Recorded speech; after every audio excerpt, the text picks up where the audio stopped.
Hi guys. Tonight we drift back into a world where winter does not politely knock, but barges in with icy elbows, where you feel the cold settle into your bones the moment you step outside. You stand at the edge of a muddy medieval village, the daylight already fading even though it is barely late afternoon, and you sense that the first harsh breath of winter is sliding across the fields. Your breath hangs in the air like a fragile ghost, and you probably will not survive this if you show up dressed like a modern tourist with a hoodie and optimism. So, before you get comfortable, take a moment to like the video and subscribe, but only if you genuinely enjoy what I do here. And because it is my favorite ritual, tell me where you are watching from and what time it is for you. Now, dim the lights. You begin to trudge along the narrow path between cottages, your boots sinking slightly into cold, stiffening earth. The village smells of wood smoke and damp straw. Someone is chopping logs nearby, the steady thock of the axe echoing between wattle walls. Winter is not fully here yet, but everyone can feel it approaching, the way a farmer senses a storm long before clouds gather. A mainstream historical fact rises naturally as you look around. In Northern Europe during the Middle Ages, peasants spent autumn frantically preparing for winter, because failure to do so meant real danger, not just a chilly inconvenience. You feel that truth pressing into you now. Women bend over baskets piling in the last of the carrots and turnips. A man leads two shaggy goats toward shelter, their hooves clicking over frozen ruts. Children carry bundles of brushwood almost as big as their bodies. You cannot help noticing how early darkness falls. This was normal in their world. Oil for lamps was precious, candles even more so. Light, real light, was a luxury. You pause as a sudden gust of wind rushes past, sending a spray of leaves tumbling across the path. It feels like a warning. This is the moment villagers mentally shift into winter mode. Food must be stored. The roof must be checked for thatch slipping out of place. Loose boards need to be hammered down. Every tiny gap becomes a draft waiting to torment sleepless nights. A quirky tidbit slips into your awareness as you watch a woman stuffing moss between the beams of her cottage. Moss and mud, surprisingly, sometimes made better insulation than rags, especially when the rags were needed for patching clothes. The smell of damp moss lingers sweet and earthy. You wonder how many layers of it lie hidden inside these walls, quietly holding back the cold like a secret ally. You turn and glance at the open fields. The soil is already hardening into a surface that looks deceptively smooth under the pale sky. A few strips of land hold the last stubborn cabbages clinging to life. You sense how precarious everything becomes once the ground freezes. Food does not grow. You do not get a second chance. Historians still argue whether medieval peasants were more fearful of the cold itself or of the hunger that almost always accompanied it. As you watch the families rush to secure what little they have, you feel that both fears whisper through the air at once. You walk closer to a house where a man is testing the strength of wooden shutters. They close inward with a dull thud, shutting out more than wind. They shut out the long winter nights that stretch for hours beyond what you are used to. Nights when even the bravest among them feel the press of darkness. The long silence punctuated only by crackling fires and restless animals shifting in their stalls. Someone calls out to you, motioning toward a stack of split firewood. You pick up a piece. The bark flakes slightly under your fingers, rough and dry. Wood like this is not just fuel, it is survival itself. Without enough wood, families freeze. With too much green wood, they choke on smoke. Everything is a delicate balance in a world without convenience stores or thermostats. The crows overhead seem to sense the mood. They circle once, then settle along the ridge of a barn, ruffling their feathers. Their calls sound sharper now, as if the cold has changed their voices too. As you continue down the lane, you brush against a wall of woven branches coated with a thin crust of early frost. You feel its bite, even through gloves. The air smells faintly metallic. Winter carries that scent like its signature. People greet each other briskly, not stopping for long chats. There is too much to do. A woman hurries past carrying a pot of lard that will be used to waterproof boots and maybe soothe cracked skin. A boy runs after her with a handful of dried herbs that will freshen the air in the house once the doors stay shut for days at a time.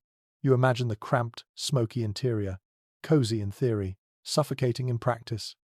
A pig squeals from a small pen as someone tries to coax it inside for the night. Animals share warmth, but animals also stink. This is the trade-off peasants know all too well. You watch as the creature finally plods inside, its breath steaming like a dragon pretending to be harmless. You step closer to a storage hut where a young couple is stacking sacks of grain. Their movements are slow and deliberate. They count each sack, tighten each rope. You can see the tension in their shoulders. One mistake now could cost them dearly in February. The cold does not kill quickly. It wears you down, day after day. A dog trots by, its fur thick and bristling. It gives you a quick glance before detouring toward a warm spot near a cottage door. Even animals know where heat leaks out. The sky darkens further, yet it is not quite night. This strange half-light feels ancient, as though your body instinctively knows it should already be indoors with a cloak wrapped tight and a bowl of something hot in hand. But you keep wandering, feeling the cold settle deeper into your clothing. You notice smoke rising from nearly every chimney now. That smoky haze drifts low, clinging to rooftops. It smells comforting and abrasive at the same time. A medieval winter always smells like this. Smoke is unavoidable. People live inside it. In one doorway, two villagers are discussing something softly. You cannot hear much, just a few words about a neighbor who is late bringing in his wheat. Their expressions shift between concern and judgment. Winter has a way of making everyone watch one another closely. A single, unprepared household could become a desperate household by January. As you approach the edge of the village again, you feel how the air outside the cluster of homes is colder, heavier, almost solemn. Out here, winter reigns. In there, humans push back with fires, shared labor, and rough-woven blankets. You pause for a long moment, absorbing it. The looming season forces everyone to think ahead. Winter strips away illusions. You cannot pretend things are fine if the roof leaks or the grain is low. You cannot bluff your way through months of freezing temperatures and long nights. And maybe that stark honesty is part of what kept medieval communities tightly bound. You take one slow breath. The cold stings, but the village glows like a cluster of ember hearts keeping the darkness at bay. You are ready to step closer, to see what else must be done before the true winter arrives. You move toward the nearest cottage now, letting your fingers glide over the rough wattle wall as you approach the doorway.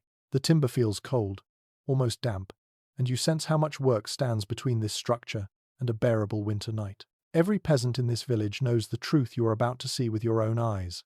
A house in the Middle Ages does not protect you by default. You must constantly coax it into cooperating. One mainstream historical fact comes to mind as you look at the sagging thatch roof above you. Most medieval peasants lived in simple timber-framed houses filled with wattle and daub, a mix of clay, straw, and dung that created a surprisingly sturdy surface, but required frequent repairs to survive harsh winters. You feel those repairs waiting in every crack. You push the door slightly and step inside, letting the dimness swallow you. The air is still, smelling faintly of old smoke and damp straw. The interior walls look like a patchwork quilt, made from whatever materials the family could scavenge. Someone has spent the last few days stuffing handfuls of straw, moss, hair, and anything resembling insulation into gaps where the wind sneaks through. A quirky tidbit emerges as you brush your hand across a newly patched seam. Some households even used mixtures of animal dung and chopped plant fibers as a type of winter plaster, believing it blocked drafts better than cleaner materials. Oddly enough, it often did. You take a slow step forward, hearing the faint crunch of cold earth beneath your boots. The floor is little more than packed dirt, with a few rushes scattered across the center to keep feet from freezing. You crouch down to examine them. They are brittle and pale, signs that another fresh layer will need to be added soon. Even indoors, winter has a way of creeping upward from the ground like an invisible tide. The household has already tried to fight it off by piling dried bracken and straw beneath a thin layer of reeds. Near the far wall, you notice a bench pushed almost flush against the daub. A draft snakes along your ankles as you walk toward it. You realize why the family placed the bench here. By pushing furniture against the coldest walls, they help trap leaks, or at least redirect them. It is a strategy born not from comfort, but from necessity. Historians still debate whether these houses were truly as drafty as modern people imagine, or whether peasant families were simply used to levels of cold we would immediately protest. As you run your hand along the chilled surface of the inner wall, you suspect the answer lies somewhere in the middle. The cold is present, yes, but the layers of daub, the packed insulation, and the low ceiling all create a kind of cocoon, a chilly cocoon, but still a cocoon. You straighten up and study the wooden beams overhead. They look like huge rib bones holding the structure together. Thatch bulges downward slightly between them. Someone has recently climbed onto the roof to tighten the thatch ropes, tying them firmly so winter winds do not rip away whole sections. If the roof leaks in January, there is no easy fix. Climbing onto a slippery, ice-covered roof could end a life faster than the cold ever would. Outside, you hear muffled voices. A man and a teenage boy enter carrying a bundle of reeds and branches. You step aside as they move to a drafty corner. The father stuffs reeds into small holes while the boy smears a mixture of mud and straw over the edges. Their movements are efficient, almost rhythmic. For them, this is not a special task, but simply what must happen every year. The boy glances at you for a moment, as if checking whether you understand the seriousness of the work. You do. Even one tiny opening can let in enough cold to make a difference. Winter is long. Winter is relentless. Winter punishes laziness. As you step deeper inside the room, your eyes adjust to the low light. You notice the soot stain above the hearth, stretching outward like a blackened halo. Smoke has clearly seeped through every crack in the roof over the years. You tap the wall near the hearth and feel how warm the daub is, still holding on to heat from earlier in the day. Heat retention is its hidden strength. You look upward and notice bundles of herbs hanging from the ceiling beams. Some are meant for cooking, some for sickness, and some simply because the family believes they repel cold spirits. Superstition mingles easily with practicality in this time. Nothing is wasted, not even beliefs. You continue walking around the single room, noting how every object doubles as insulation. Spare clothes hang along the walls, not just to dry but to block drafts. Animal hides line the sleeping area to trap warmth. Even baskets are stacked strategically to fill empty space where cold might gather. You reach the door again and notice the heavy wooden latch. It is wrapped in cloth to keep it from freezing and sticking. The woman of the house steps in from outside carrying a bundle of sheep wool. Without speaking, she kneels near the wall and begins tucking wisps of wool into a narrow slit along the floor. She works quickly, her fingers red and rough. Wool is a precious resource, but a small amount spent now can save aching bones later. The smell of cooked barley still lingers in the air. The family likely ate earlier, not because they were hungry, but because the meal helps warm the house. Heat rises from boiling pots and lingers long after the food is gone. You feel the faint warmth still clinging to the hearthstones. A chill drifts through the room as another gust rattles the shutters. You watch how everyone glances toward the sound, instinctively checking whether the wood holds. Winter has a way of making people listen to their homes like living creatures. You listen too. The house creaks and sighs. It is adjusting to the cold just as the people are. You step outside again to examine the exterior. The thatch forms thick layers above your head, nearly a foot deep in some spots. A well-maintained roof is both the pride and the survival of the household. Thatch naturally repels water, and when arranged correctly, it can insulate astonishingly well. But it also attracts birds, insects, and sometimes rodents. You see a few stones placed across the ridge to secure it from storms. Walking around the cottage, you see more signs of preparation. A pile of clay near the wall suggests someone has been repairing daub throughout autumn. Wooden boards lean against the lower wall, awaiting placement if the wind grows fierce. A tangle of brushwood is stacked nearby to add as emergency windbreaks. It all feels fragile, yet strangely resilient. You realize medieval houses survive the same way medieval people do, not by perfection, but by constant adjustment. You take a deep breath. The cold nips at your face, but the cottage behind you stands firm, sturdy in its patched-together way. Inside it, the family has done what they can. The rest will be up to luck, weather, and the quiet endurance that defines peasant life. Winter is coming fast, and now you understand just how much preparation these simple shelters require to stand even a fighting chance against the season you are stepping toward. You step back inside the cottage, letting the door settle behind you with a gentle thump, and your eyes drift immediately toward the single most important feature of any medieval home in winter, the hearth. It stands in the center of the room, like a patient animal, dark for the moment, though the stones still hold a whisper of heat. You feel it on your shins before you even get close. This small, smoky heart is what keeps the entire household alive. One mainstream historical fact settles naturally into your awareness as you watch the woman place kindling on the embers. In medieval Europe, the hearth was not just a cooking place, but the primary heat source, and households often kept a fire going for weeks without letting it fully extinguish. You can sense why. Starting a fire each morning in brutal cold is not convenient, and losing the flame entirely could cost precious time and fuel. You crouch near the hearth, feeling the stones radiate warmth. They are rough to the touch, mottled from years of use, built from whatever the family could gather from nearby fields or riverbeds. There is something almost sacred about this spot. Families slept close to it, cooked every meal over it, dried their clothes beside it, and sometimes even warmed newborns in its glow. The faint crackle beneath the ashes tells you the fire is drowsy, waiting for breath. A quirky tidbit surfaces as you study the hearth more closely. Some peasants believed that letting the fire die completely invited misfortune, even evil spirits that loved cold corners and dark rooms. Because of that, families might keep a single coal wrapped in ash or placed in a small clay pot overnight. Whether or not the superstition mattered, the practice worked. A tiny ember could make morning kindling flare quickly, saving both time and freezing fingers. You watch the woman lift a small bundle of twigs and dried leaves. She leans close, blows softly, and the ember glows brighter. A thin thread of smoke curls upward, searching for a way out. The hearth sits on an open floor without a chimney in the modern sense. Instead, smoke escapes through a small vent or simply drifts upward to the thatch, where it seeps out slowly. This is why medieval homes so often smell smoky. It is a smell that clings to clothing, hair, food, everything. You breathe in the scent and feel it settle inside your throat like a low hum. Historians still question how comfortable these smoky interiors truly were. Some argue that the constant haze must have been unbearable, while others insist that people became accustomed to it, even appreciating how smoke-preserved meat hung from the rafters and helped deter insects. As you blink through the faint mist gathering overhead, you suspect that medieval lungs probably suffered more than anyone admitted, but the benefits of smoke made the discomfort worth tolerating. The fire starts to wake up. Small flames lick upward, orange and lively. The heat reaches your hands and feels instantly comforting, like sinking into a warm bath. You stretch your fingers toward it, aware that people in this time often rotated chores around the hearth simply to soak up moments of warmth. Mending clothes, sorting beans, brushing wool, soothing a child. Everything feels easier beside the fire. The boy you saw earlier enters with a small armful of logs. He stacks them neatly next to the hearth.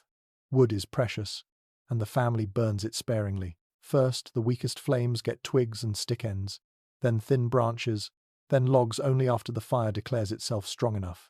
If you burn through wood too fast, you end the winter shivering. If you burn too little, you freeze anyway. This is the balance every household must learn. You look up toward the roof. Dark smoke stains mark decades of rising soot.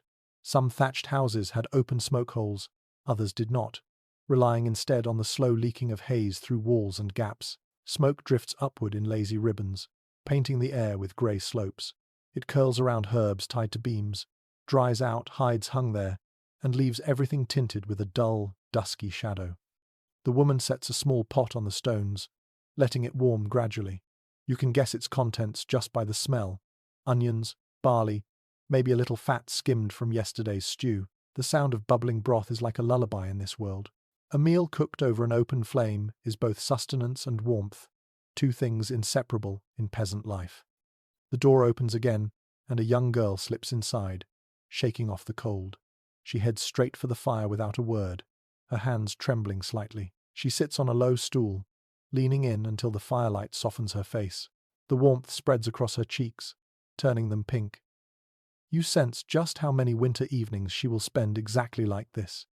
The father takes a seat near the hearth too, a long-handled tool in hand. He pokes the fire, adjusting the burning logs with practiced ease. Sparks jump, tiny bright insects darting upward, before fading into the air. You watch them dance and vanish. The fire hisses softly, still half asleep. You glance at the walls where several clay pots rest in niches near the hearth. Their contents vary: salt, herbs, rendered fat, and sometimes water that must never be allowed to freeze. Even a thin sheen of ice can shatter a fragile clay vessel. Keeping these jars near the hearth protects them. A cat appears, seemingly conjured from nowhere, stretching luxuriously before curling up in a warm pocket between the stones and a wooden bench. Animals know warmth better than anyone. The cat begins to purr, a faint vibration carried through the floor. The fire deepens in color. You hear that satisfying crackle that makes your shoulders relax. It is not just about heat, it is about the sound, the movement, the promise that for at least a little while the family is safe from the cold gnawing at the walls. You imagine a long winter night when this fire must be fed slowly, carefully, to keep from burning out before dawn.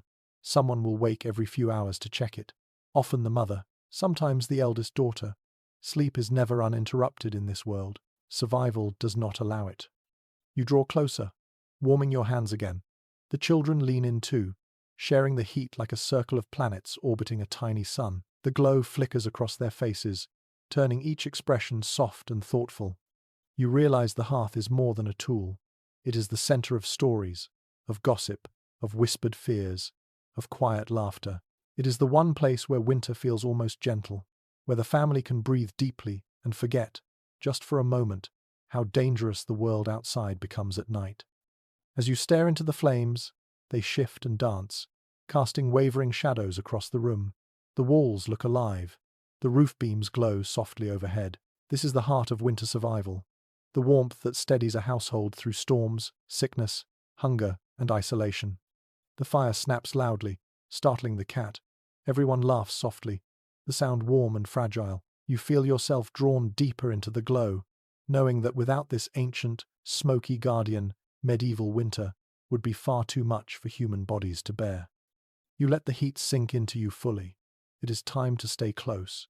Winter is only beginning.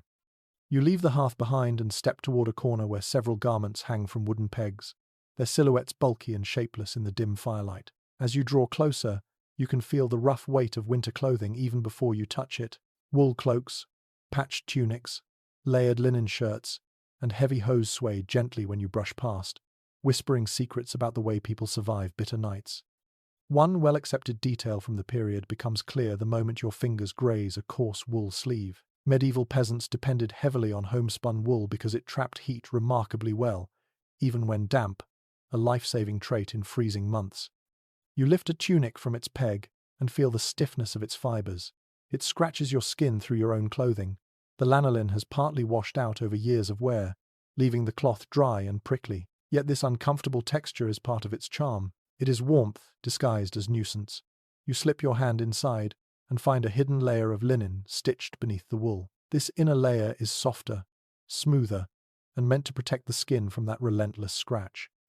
Layering is everything. No single garment fights winter alone. Instead, each piece works with the next, building a barrier of warmth in slow, patient steps. You inhale, and the faint smell of lanolin and smoke reaches your nose. It is not unpleasant, just earthy, familiar, lived in. Clothing in this world is never fresh from a closet. It collects the sense of daily tasks, of hearth fires, of the outdoors, of animals, of cold mornings and warm nights. The fabric has a memory. As you explore the garments, a curious little detail surfaces in your mind. Some villagers stitched dried herbs or seeds into tiny cloth pouches sewn inside necklines or sleeves, believing the scent could keep illness at bay or simply mask the smell of sweat trapped under layers. A sprig of dried lavender or rosemary tucked discreetly near the collar brought both fragrance and superstition into the daily routine. You notice a pair of woolen hose hanging nearby. When you pick them up, they feel heavy, almost waterlogged, even though they are dry. The dense weave traps warmth but also soaks up moisture. Peasants wore these hose in multiple layers when traveling through snow or frost. You stretch the fabric slightly and watch it resist like a stubborn muscle. These were not delicate garments. They were built to survive harsh work. As you move deeper into the room, you see a wooden chest propped open beside a straw mattress. Inside lies an assortment of winter accessories, mittens made from rough-spun wool, a narrow hood lined with scraps of soft fur, a thick scarf made from braided strips of old cloth, its colors faded into one muted tone. You run your fingers over each item, feeling their textures, sensing the lives woven into them. Not all experts see this the same way, but there is ongoing discussion about how frequently peasants owned fur. Some believe fur-lined garments were rare, reserved mostly for wealthier households. Others suggest that small scraps of rabbit or squirrel fur were commonly used to reinforce collars and cuffs. As you lift a hood lined with uneven tufts of rabbit fur, you can see why the debate persists. It is simple, worn, and clearly repaired more than once. A treasure, but not an extravagant one. You move to the bed space, where a mound of blankets is heaped together. You unfold one and find it made from layers of coarse wool, stitched together loosely. The blanket is heavy, almost suffocating, but when you wrap it around your shoulders, warmth blooms instantly along your arms and spine. This is comfort without softness. the kind of warmth that presses down and makes you feel anchored. Beneath the blanket lies another, thinner one made of linen. Linen does not insulate as well as wool, but it feels far better on the skin. The combination is perfect. First the linen for comfort, then the wool for heat. Clothing, bedding, even floor coverings all follow the same logic. Layer upon layer upon layer. You sit on the edge of the straw mattress, sinking slightly. Straw shifts beneath you with a soft crackle. People sleep in all their clothes during winter, sometimes even wearing cloaks to bed. You imagine lying down here with a linen shirt, wool tunic, outer coat, hose, leg wrappings, mittens, maybe even a cap pulled down over the ears. Cold air sneaks into every gap, but clothing becomes your armor. Next to the bed, a woman kneels beside a basket overflowing with fleece. She uses a drop spindle, twisting wool fibers into thread. Her movements are slow and steady. You believe she could do this with her eyes closed. The rhythmic sound of the spindle spinning and tapping against her palm gives the room a soft, sleepy cadence. The family depends on her skill. When garments tear or thin, it is her job to mend them. She holds up a tunic, worn nearly translucent at the elbows. With needle and thread, she begins patching it with small squares of wool. The stitches are not neat, but they are strong. In this world, beauty comes second to durability. The man sitting near the hearth adds another log to the fire, and warmth spreads outward. The heat hits your legs first, then climbs to your chest. Clothing absorbs and releases heat slowly, so the more layers you wear, the longer that warmth stays with you. You can feel the difference instantly when you draw the wool blanket tighter around your shoulders. You glance again at the wooden pegs where garments hang. Some look old enough to belong to grandparents long gone. Clothing was expensive to produce, and families passed garments down until they practically dissolved. A tunic might have lived through decades, surviving repairs, patches, tears, and seasons of heavy use. You walk to the small window shuttered tightly against the cold. A rolled cloth is stuffed along the bottom edge to block creeping drafts. The cloth is patched with small squares of dyed linen that add unexpected color to the otherwise dim room. Clothing scraps always found purpose. Nothing was wasted. In one corner, a pair of tall boots waits for the next journey outside. The leather is cracked, stiff with cold, and lined with wool pads. You touch the inside and feel its warmth lingering. Boots like these are essential for walking snowy fields or muddy tracks. Without them, frostbite is only a few steps away. A girl enters, carrying a basket of freshly washed linen shirts. She sets them near the hearth to dry. Laundry in winter is a rare task because wet clothes are nearly impossible to dry in the cold. These shirts were likely washed during a brief warm spell. You lift one and catch the scent of wood smoke clinging to the fibers. You sit again, letting the weight of your borrowed wool cloak settle across your shoulders. The fire flickers, its light painting the room in gentle orange strokes. Clothing in this world is more than fabric. It is shelter. It is armor. It is the only thing that travels with you everywhere you go. As the warmth from the hearth deepens, you feel how the layers around you soften the cold that still seeps through the walls.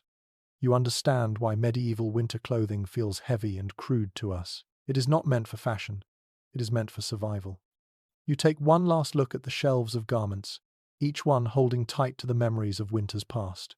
You adjust your own layers, preparing for the next step in your journey through this icy season. You leave the warmth of the layered garments behind and drift toward a low doorway at the back of the cottage.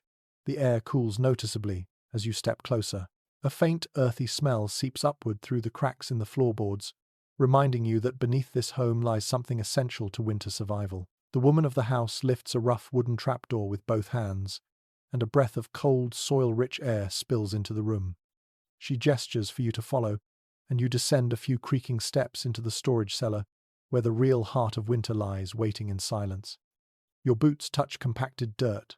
The cellar is dim, lit only by a small tallow candle flickering in the woman's hand. The flame makes long shadows dance across the walls, revealing shelves, baskets, sacks, and bundles organized with quiet urgency. It is generally agreed by historians that rural families relied heavily on underground or semi-buried storage spaces like this to keep food safe from frost, rodents, and rot. You feel the cold lingering here, not harsh enough to freeze what is stored, but persistent enough to keep it from spoiling quickly. You take a few slow steps deeper into the space. Straw rustles under your feet. Baskets of turnips and carrots sit close to the floor, carefully layered with dry sand to keep them from drying out. You brush your fingers lightly over a turnip, its surface firm and cold, as if it has been asleep for weeks. These root vegetables are not luxuries but lifelines, dependable and dull, able to last until spring if handled with care. A curious detail from the period emerges as you examine a shelf lined with shallow clay bowls. Each bowl holds apples sunken into beds of straw. Some medieval households stored apples individually wrapped in leaves, or even submerged them in barrels of cool water. The practice might seem strange now, but it helped keep the fruit edible long past the harvest months. You imagine the joy of biting into something sweet in late February, when the world outside is still grey and frozen. You turn toward a darker corner, where several sacks hang from wooden pegs hammered into the ceiling beams. Suspended food is safer from mice and dampness. You tug gently on one of the sacks and feel the soft clatter of grains shifting inside. Oats or barley, perhaps. Grain is precious, the backbone of winter meals. Bread, porridge, soup, everything starts here.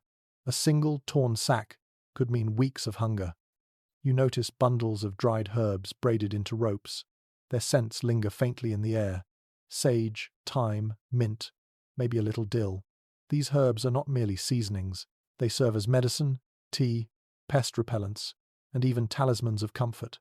Their presence makes the cellar feel more alive, even though everything stored here is meant to sleep through winter. You kneel near a stack of clay jars sealed with wax. When you lift one, it is heavier than it looks. Preserved beans, dried peas, rendered animal fat, or maybe salted fish fill these containers. The woman taps one jar lightly and smiles with a kind of weary pride. Every jar represents long hours of work from summer and autumn. Without them, winter would be unforgiving. Some researchers continue to disagree about how widespread certain preservation methods were, especially among poorer households. For instance, whether smoking meat was common everywhere or mainly practiced in certain regions remains an open question. Yet as you look at the small rack of smoked strips hanging overhead, you understand that techniques varied as much as families did. What mattered was endurance, not uniformity. A low wooden barrel catches your eye. You lift its lid and inhale gently. The smell of fermented cabbage and brine greets you immediately. Sauerkraut of a medieval sort. It may lack modern seasoning, but it provides vital vitamins during months when fresh greens are nearly impossible to find. You gently replace the lid, feeling respect for its sour strength. Further along, you find a basket covered with cloth. You lift the corner and see shriveled onions with papery skins. Onions store surprisingly well in cool places, and their flavor wakes up even the sleepiest winter meal. Another basket holds dried mushrooms gathered from nearby forests before the frosts arrived. Their earthy scent rises faintly as you brush them with your fingertips. The walls of the cellar glisten slightly with cold moisture.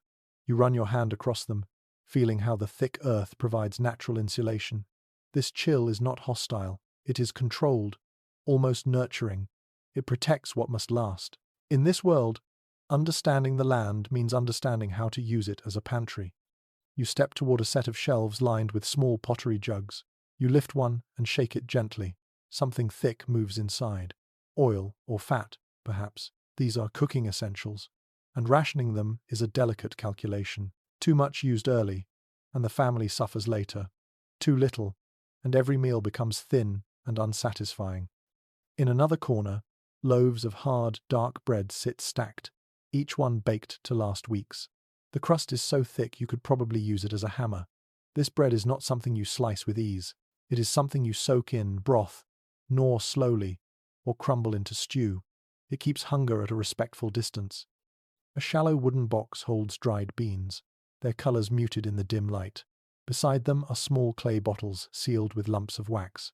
You pick one up and smell a faint sweetness. Mead, perhaps, or honey water. Honey keeps indefinitely, making it one of the most cherished winter supplies. A spoonful of sweetness in December is almost a celebration.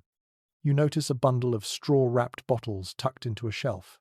These might hold vinegar, an essential preservative. A thin sheen of frost clings to the bottles, but the contents remain liquid. Vinegar was used to pickle vegetables, tenderize tough meat, clean surfaces, and even soothe throats. A humble hero of the medieval pantry. Then, beside a heavy wooden crate, you notice a piece of cloth covering something large. You lift the cloth slowly and reveal a salted joint of meat. Its surface is grainy from coarse salt, The smell is strong but reassuring. Salt is expensive and precious, but it turns perishable meat into something that can last through midwinter. A young boy follows you down the ladder carrying new onions from above. He adds them to the storage with the seriousness of someone handling treasure. You watch him arrange them carefully, checking each one for soft spots or signs of rot. Every small decision made here ripples through the winter months. Off to the side, you spot small earthen pots with lids tied with string. You open one and find preserved berries suspended in thick syrup. The tart smell makes your mouth water slightly. This is not everyday food. This is medicine, energy, and rare comfort for the sick or weary. You run your fingers along a wooden shelf where thin strips of dried fish lie resting. The salt crystals sparkle faintly in the candlelight. These strips will be added to soups and stews, stretching nutrition without using precious fresh meat. The cold air settles around your legs as you explore further. It is strangely calming, like stepping into a place that exists outside time. Everything here waits patiently, quietly, obedient to the rhythms of winter. You step back toward the ladder after touring each corner of the cellar. The woman climbs up first and reaches her hand down to help you. When you emerge into the warmer room above, you feel a quiet gratitude for the underground world you have just seen. Food stored in silence is food that whispers its promise through the coldest nights. Upstairs, the fire crackles softly. Down here, the cellar stands like a silent guardian. You close the trapdoor gently and feel the weight of winter preparations settle into your thoughts. Without this careful planning, survival would be a wish rather than a strategy. The house creaks as wind brushes against its walls, but beneath your feet lies a season's worth of endurance. You step forward, ready to move through the next moments of winter life, warmed by the knowledge of what waits below. You rise from the cellar and step back toward the hearth, where a pot now simmers gently, sending lazy spirals of steam toward the rafters. The aroma is simple but comforting, a soft mixture of grain, onions, and maybe a scrap of salted meat. You settle onto a low stool, feeling the heat of the fire wrap around your legs, and realize that this moment captures the rhythm of winter meals in the Middle Ages. Humble, repetitive, nourishing in the most practical sense. Records from the era make it clear that for most peasant families, winter food was not about pleasure. It was about sustaining strength when the cold threatened to drain it away. The woman of the house lifts the lid of the pot. A thick, slow-moving porridge bubbles inside, barley or oats perhaps, stirred until the grains surrender into a creamy base. She takes a wooden ladle and scoops a small amount into a bowl. The steam strokes your face, carrying notes of warmth that sink into your chest.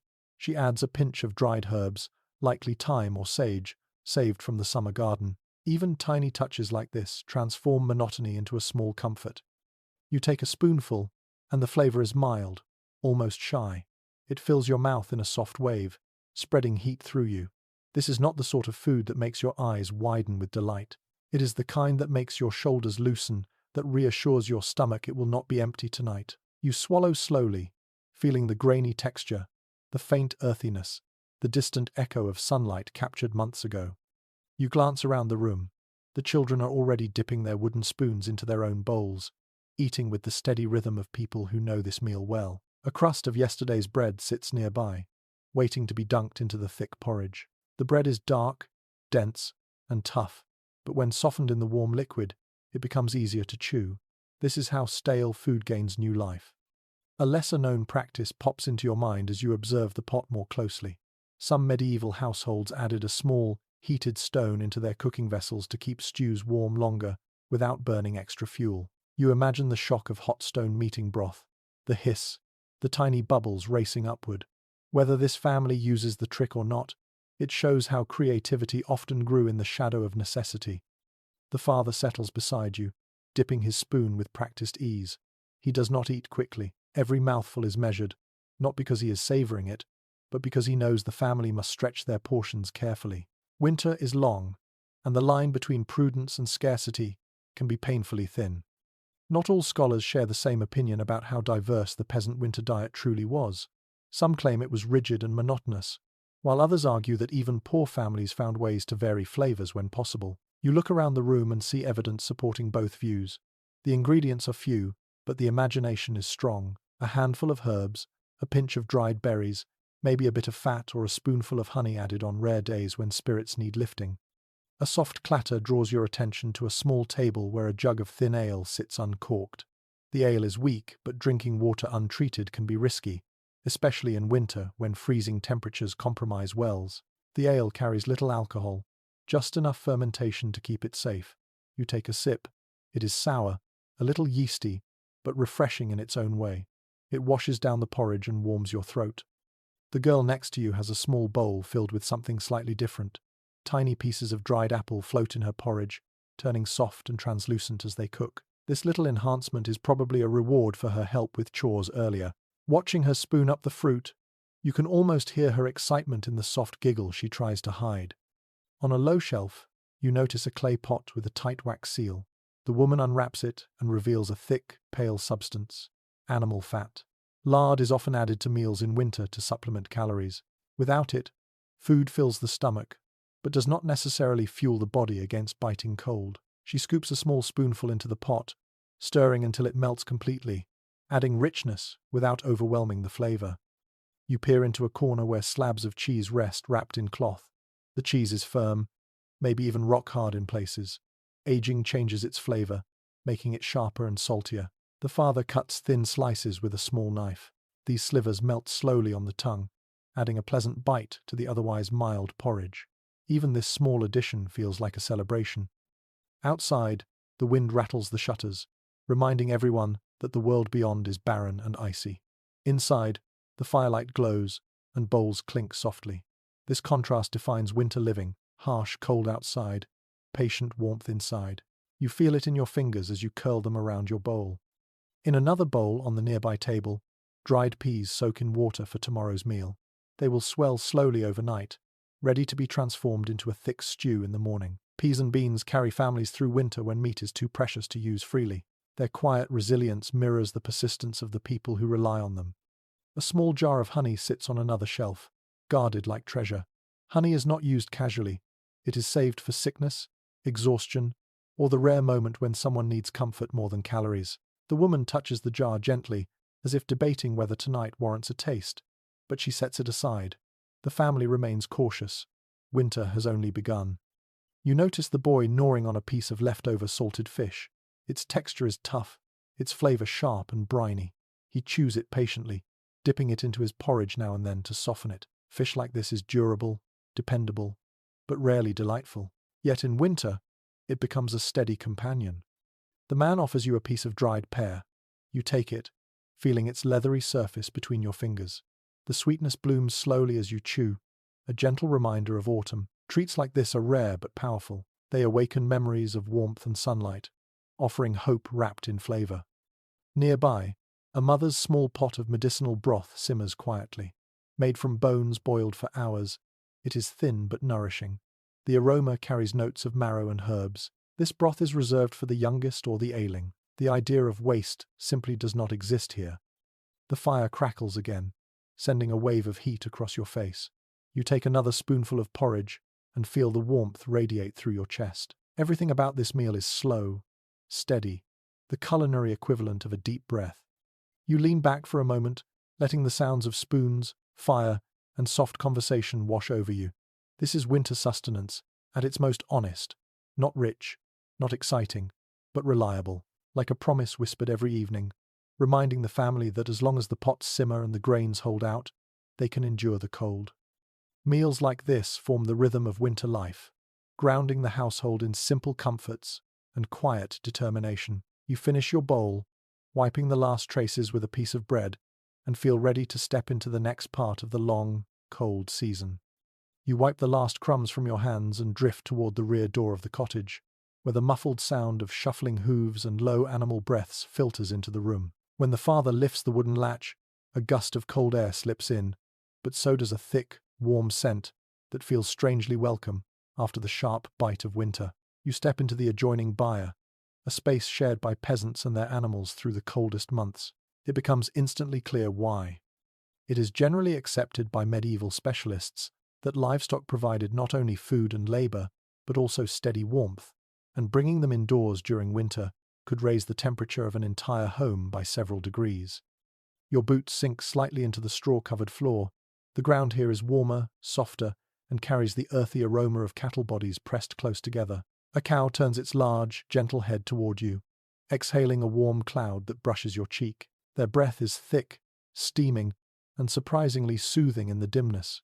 The cow blinks slowly, as if half asleep, then shifts its weight with a soft grunt. The sound resonates through the room like a deep, sleepy drumbeat. You move deeper into the byre. The air is heavy with moisture, warmth, and the unmistakable scent of animals that have been indoors for weeks. It is not unpleasant in this moment. It feels lived in, like a wool blanket that has absorbed every memory of the season. A row of hens huddles together atop a beam overhead, feathers puffed into round, sleepy shapes. One of them clucks at you lazily, then tucks her head back under her wing. A curious detail from rural life slips into your mind as you observe the animals' arrangements. In some villages, smaller livestock like goats or sheep were brought into the very same room where families slept, not separated by walls but divided only by a low barrier or even a simple row of baskets. Their body heat was too precious to waste. It sounds primitive to modern ears, yet it worked astonishingly well for warming a small space on freezing nights. You pause beside a pig lying in a bed of straw, snoring with such contentment that the sound vibrates through the boards beneath your feet. The pig's thick hide radiates warmth, and its breath smells faintly of grain mash. You kneel slightly, touching the straw beside it. It is warm, not mildly warm, but genuinely heated by the animal's presence. You understand instantly why families kept pigs close until slaughter season. They were living heaters, snuffling and grumbling through the long nights. A goat tugs gently at your cloak, curious about whether you carry anything edible. You run your fingers along its coarse fur, feeling the strength under its skin. The goat shakes its head, little bells tied to its neck jingling softly. The sound feels festive in this dim, quiet space.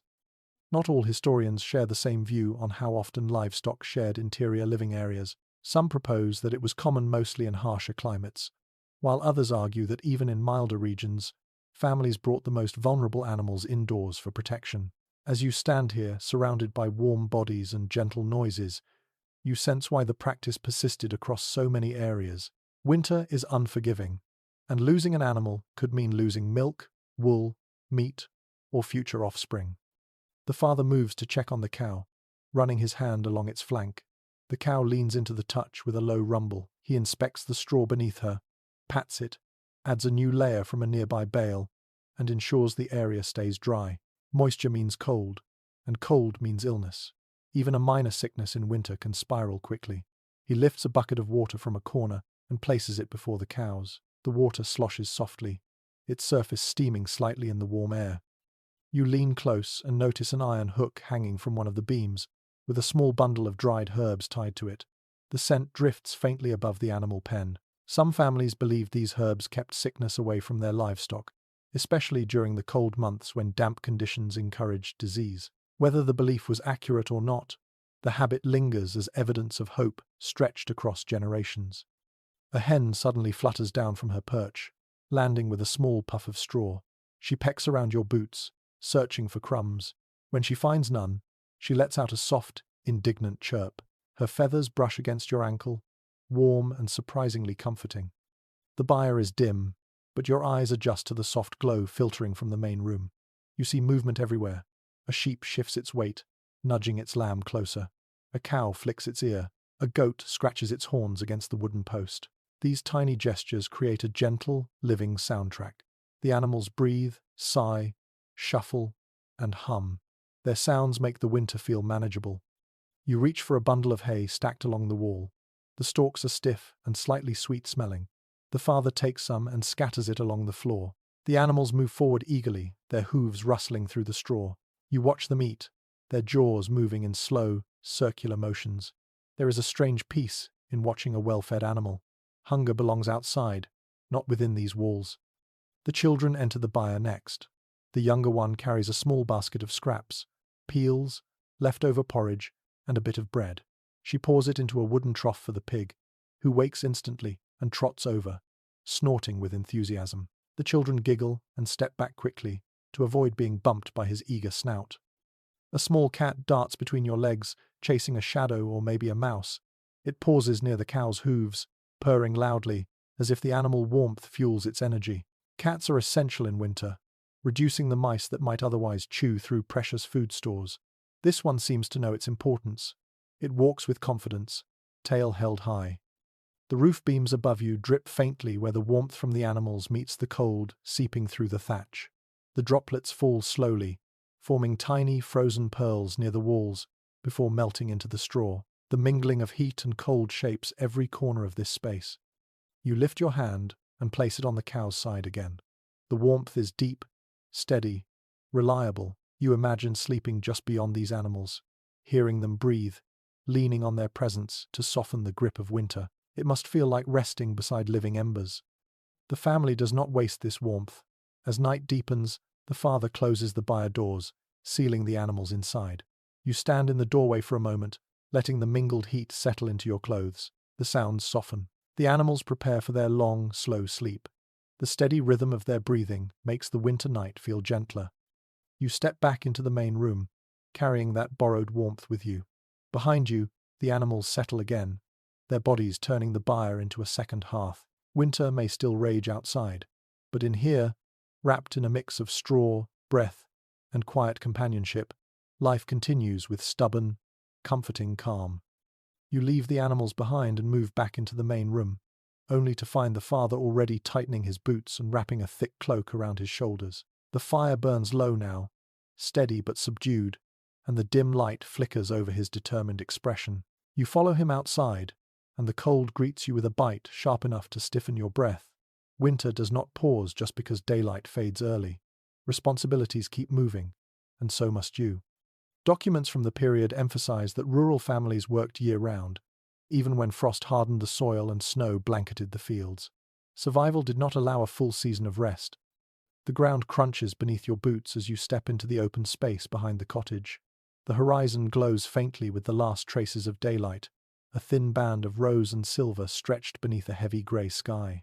The father heads toward a small wooden shelter where tools are kept: axes, spades, mallets, a few metal-tipped implements darkened by use.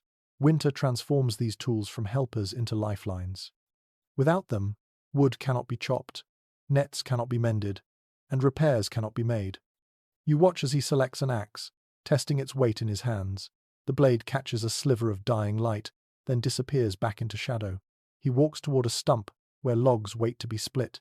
The woodpile looks smaller than you would hope. Every household is constantly calculating. How many nights will this last? How many storms can it withstand? He places a log upright and brings the axe down with a clean, practiced swing. The crack splits the cold air, echoing across the frozen fields. You draw your cloak tighter. Even standing still feels like work in this temperature.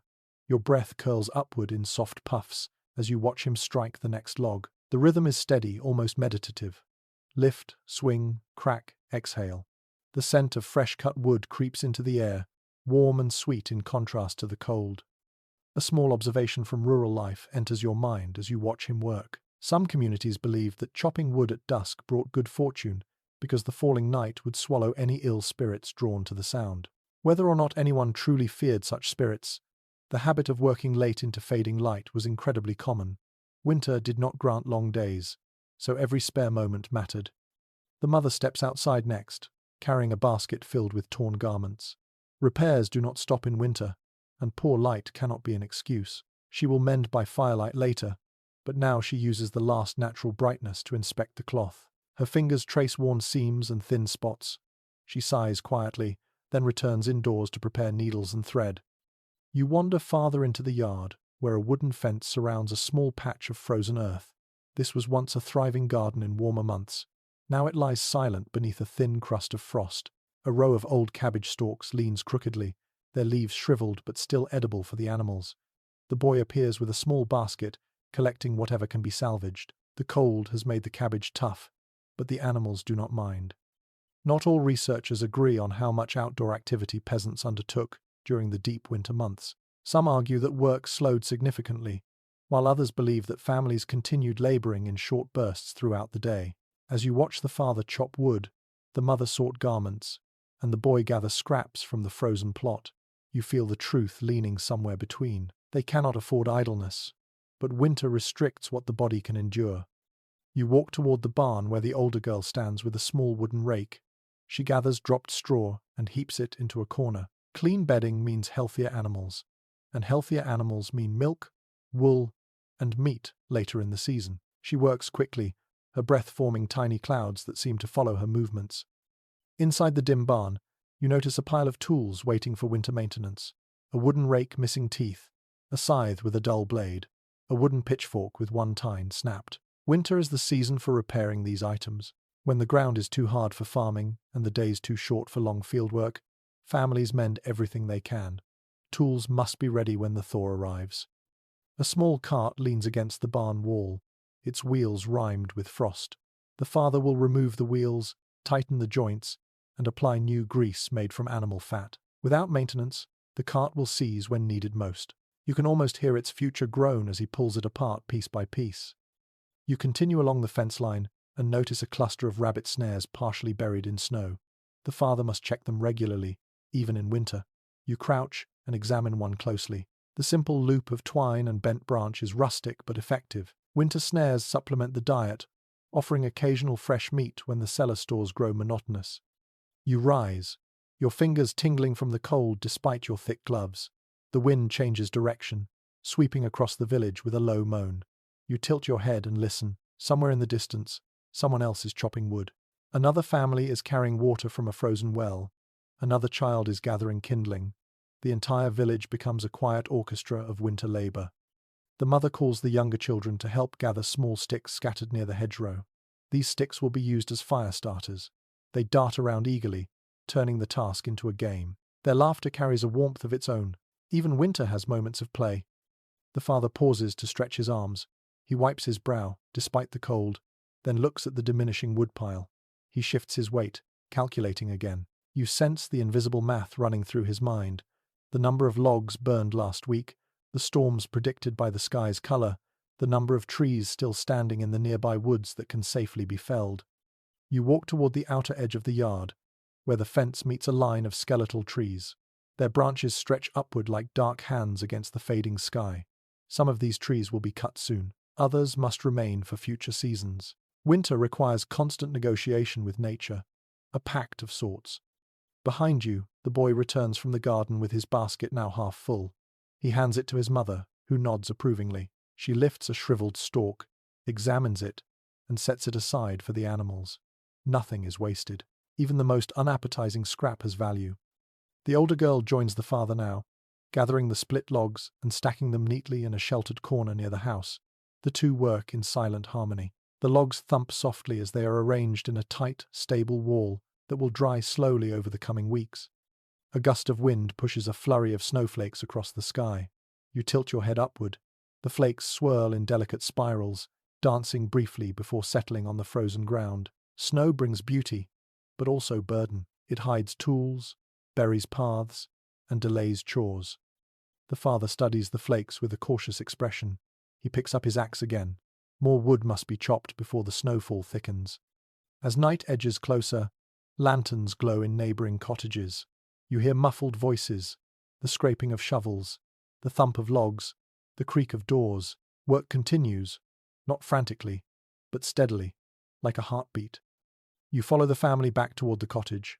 The mother ushers the children inside, rubbing their cold hands between her palms. The father lingers one last moment to secure the tools beneath the shelter. When he finally returns indoors, snowflakes cling to his cloak like tiny crystals. You step inside behind him, letting the warmth embrace you once more. Winter outside may demand constant effort, but indoors the air softens. You sit near the hearth again, listening to the echo of outdoor work fade from your ears. The quiet feels well earned. Work never truly stops, but for tonight, the family can rest, and you rest with them, ready to see what survival requires next. You settle by the hearth for only a brief moment before the father pulls out a small wooden box from under a bench, motioning for you to join him. Inside the box lies a scatter of simple tools and small winter gadgets, each one worn smooth from years of use. The sight immediately reminds you that surviving medieval winter is as much about clever adjustments as it is about strength.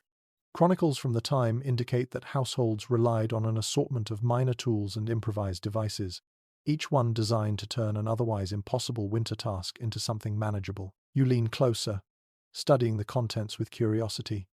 The first object he lifts is a wooden-handled knife with a blade that has grown thin from constant sharpening. It is used for everything from cutting roots to slicing rope to loosening frozen clots of dirt stuck to boots. He hands it to you, allowing you to feel its weight. The handle is warm from his palm, shaped by decades of gripping hands. You run your thumb along its edge and sense that this tool has seen countless winters, each one carving a little more memory into its surface. Next, he reveals a bundle of coarse twine. At first glance, it seems mundane, but a closer look shows knots, loops, and tiny repairs along its length. A curious detail from peasant life pops into your mind. Families often braided plant fibers into emergency cords during winter, using twisted nettle, flax stems, or even strips of old linen cloth. These handmade ropes, reinforced tools, secured bundles of firewood, patched fences, and even hung meat to dry. The twine in the father's hands is far more than a thread. It is adaptability made tangible. He pulls out a small bone awl, its tip shining faintly in the firelight. This tool is essential for repairing leather, poking holes in cloaks, and threading rough yarn through layers of cloth. You watch as the mother takes the awl in her fingers and presses it gently into a piece of leather that needs tightening. The motion is simple, almost graceful. Survival in winter depends on many such tiny gestures, each one building towards safety. You notice a cluster of small objects carved from wood, each with a different shape. Some are wedges, others are pegs. A few resemble miniature shovels. Not all experts agree on how frequently these homemade implements were used throughout Europe, but many believe that resourceful families crafted them during winter evenings to help with tasks around the home and barn. You pick up a small wooden wedge, feeling its rough texture. The father shows how it fits snugly between loose planks in the wall to tighten gaps and block drafts. Such small inventions make a remarkable difference when icy wind prowls outside. The girl approaches carrying a handful of reeds. She kneels beside the family's basket of mats and begins weaving the reeds together. This is an ongoing winter task, one that protects feet from cold floors. She works quickly, her fingers moving in a delicate pattern. The reeds rustle softly, creating a soothing rhythm that almost blends with the crackling fire. You watch the mat take shape, knowing it will insulate a bed, line a basket, or reinforce a wall seam before long. The father turns to show you a wooden mallet, its head scarred and cracked. It is used to drive pegs into frozen ground, flatten snow in front of the doorway, and tap loose boards back into place. You lift it, feeling the density of its wooden head. It is heavy but balanced. As you tilt it in your hand, you realize how often small tools like this stand between comfort and discomfort, between warmth and cold. Nearby, a wooden bucket sits by the door, its edges damp from melted frost. A flat iron rod leans against it. The rod is used to break ice in the water pail each morning. The father demonstrates by tapping the rod against the air, mimicking the sound of striking a frozen surface. The imaginary crack echoes through your mind. You can almost feel the shock of cold water splashing upward as ice gives way. You kneel beside the hearth once more and notice a long-handled hook resting near the fire. The mother uses it to adjust pots, pull burning logs into place, or lift hot stones from the embers. You touch the handle. The wood is warm and smooth, shaped to fit comfortably in a human hand. You imagine how dangerous tending a fire becomes without such a tool, especially when layered clothing restricts movement and stiff gloves dull the grip. As you observe these simple objects, the boy brings forward a basket filled with dried nettle stems. He explains shyly that the family twists these stems into makeshift scrub brushes and rough cord. You take one stem between your fingers and feel its brittle snap. Yet with patience and technique, even these fragile pieces can become something useful. That is winter ingenuity, transforming what seems worthless into something essential. The father stands and gestures for you to follow him outside again. As you step into the night air, the cold sweeps across your face, sharp enough to make your eyes water. He leads you toward a small wooden sled resting near the barn. It is little more than planks lashed together, but it glides over snow with ease. He explains, in his quiet, practical way, that this sled helps transport firewood, bundles of straw, buckets of water, and even small children through thick winter snow. Pulling the sled requires less energy than carrying heavy loads across icy ground. You grip the sled's rope and pull it a short distance. The motion feels smooth, steady. The sound of wood sliding over snow is soft and rhythmic. It becomes obvious how such a simple device saves time and strength every day. Not far from the sled lies a stack of rocks arranged deliberately along the side of the house. These stones retain heat when placed near the fire, then are carried to warm beds or thaw frozen boots. You pick one up. It is cold now, but its smooth surface promises comfort after a few hours beside the hearth. As you walk toward the fence, you notice an odd wooden frame leaning against the barn wall. It looks like a crude snowshoe made of woven branches. The father lifts it and holds it against your foot. Its purpose becomes clear instantly. Winter roads can vanish under snowfall, making walking treacherous. By distributing weight across a larger surface, these improvised snowshoes keep people from sinking into drifts. You slip one on and take a few steps. Your foot stays above the snow, wobbling slightly, but supported. The sensation feels both awkward and miraculous. Another tool catches your eye. A simple hand broom made from bundled twigs tied to a stick. It clears snow from doorways, shakes frost off clothing, or brushes ash from the hearth. Even the smallest tools have broad utility when winter stretches for months. A faint rustling draws your attention to the woods beyond the fence. The father points to a row of trees where he has tied small leather strips to mark which branches need trimming. These markers help him find firewood even when snow hides the ground and disguises the landscape. A clever reminder carved from something as simple as scrap leather. The moon climbs higher, illuminating the quiet tools scattered around the yard. Everything here carries a purpose.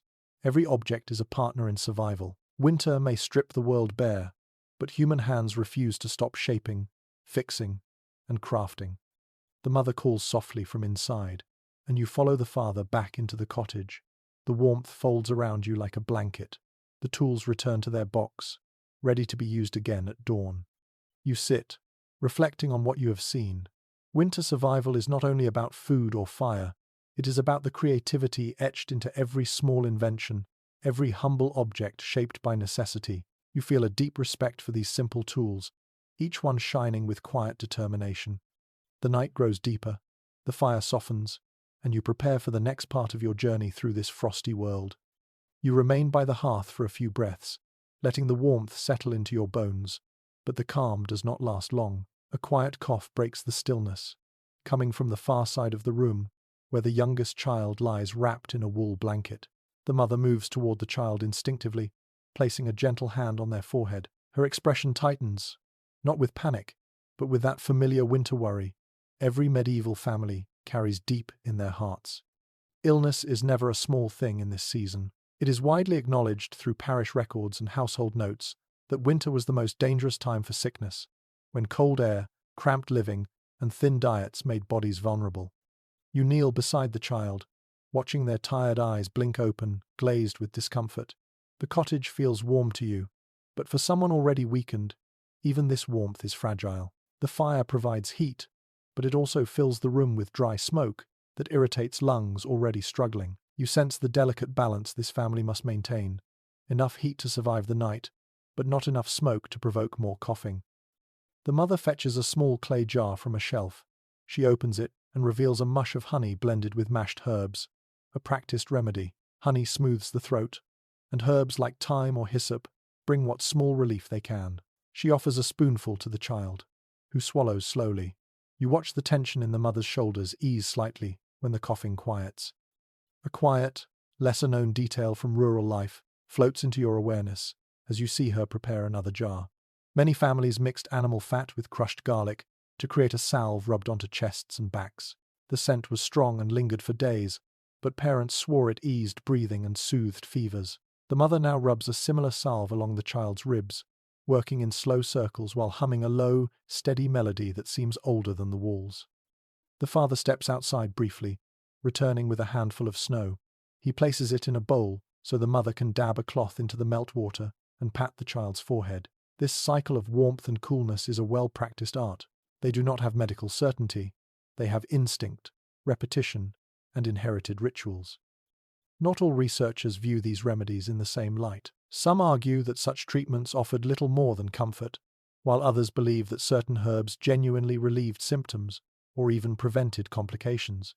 As you watch the mother work with careful, gentle hands, you sense that in this world, comfort itself is a form of healing, and sometimes that is enough. The fire crackles, sending thin wisps of smoke upward, and you begin to notice how the haze builds in the corners of the room. Medieval cottages often lacked chimneys, relying instead on smoke drifting slowly through thatch or small openings in the walls. On healthy days, the family barely notices the haze, but when illness strikes, the smoke becomes an enemy. The father moves to open the wooden shutter a crack, letting in a thin rope of freezing air. The draft spirals through the room, quickly cooling it. The mother frowns, torn between battling the smoke and protecting the warmth. Every decision in winter demands trade-offs. The older girl brings forward a bundle of dried mint leaves tied with thread. She drops them into a small pot of water and sets it near the hearth. As the water warms, a fragrant steam begins to drift upward. It sharpens the air, clearing the throat slightly.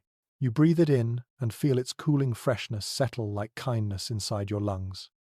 The boy, watching quietly, approaches with a small wooden cup filled with weak ale. Even children drank diluted ale because water could be unpredictable, especially in winter when wells froze or became contaminated. He hands it to the mother, who offers the child a sip to keep their throat moist. You see gratitude flicker across her tired face. The father moves quietly around the room, stuffing cloth into the edges of the shutter to control the draft. He pauses near the child, placing a heavy wool cloak at the foot of the bed. The family will use the cloak later to trap heat across the child's legs. Winter illness requires layers, both literal and emotional. As you move to the other side of the room, you notice a small bundle hanging from the rafters, dried flowers tied with colored thread, a protective charm. Some families believed that hanging certain plants could keep illness from worsening or drive away lingering fever spirits. Whether or not anyone still believes fully in such spirits, the charm remains. It gives hope. Sometimes a symbol is as powerful as a remedy. The mother whispers to you that the child has been exposed to icy air earlier that day, perhaps while carrying water, perhaps while tending to animals. She does not scold. Winter forces everyone outside, even when danger lurks in every gust of wind. She smooths the child's hair, brushing away stray strands that cling to their damp forehead.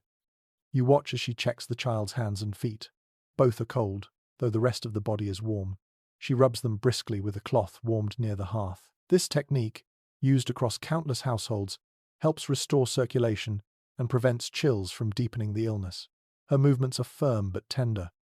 The older girl takes a seat beside her sibling, offering her presence quietly. She hums a familiar lullaby, and her voice twines with the crackling fire. The melody softens the atmosphere around the child, creating a cocoon of sound and warmth. Outside, a distant dog barks, and the wind shivers through the thatched roof. Inside, the family becomes a shield. Illness in winter is not confronted with panic, but with steady, patient actions repeated countless times through generations. You glance at the bowl of herbs. Some are common, easily grown and stored.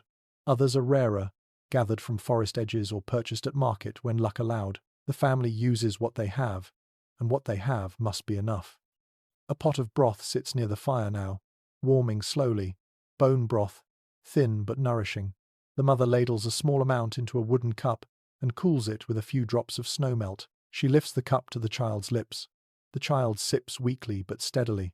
The warmth works its way inward, offering comfort from the inside out. You step back a little, giving the family space. The firelight washes gently across the room. The harsh edges of winter soften for a moment. The child's cough grows quieter. The mother's shoulders relax another fraction. This is how illness is faced in the coldest months. Not with medicine as you know it today, but with blankets, herbs, warmth, patience, and faith in rituals passed down from ancestors.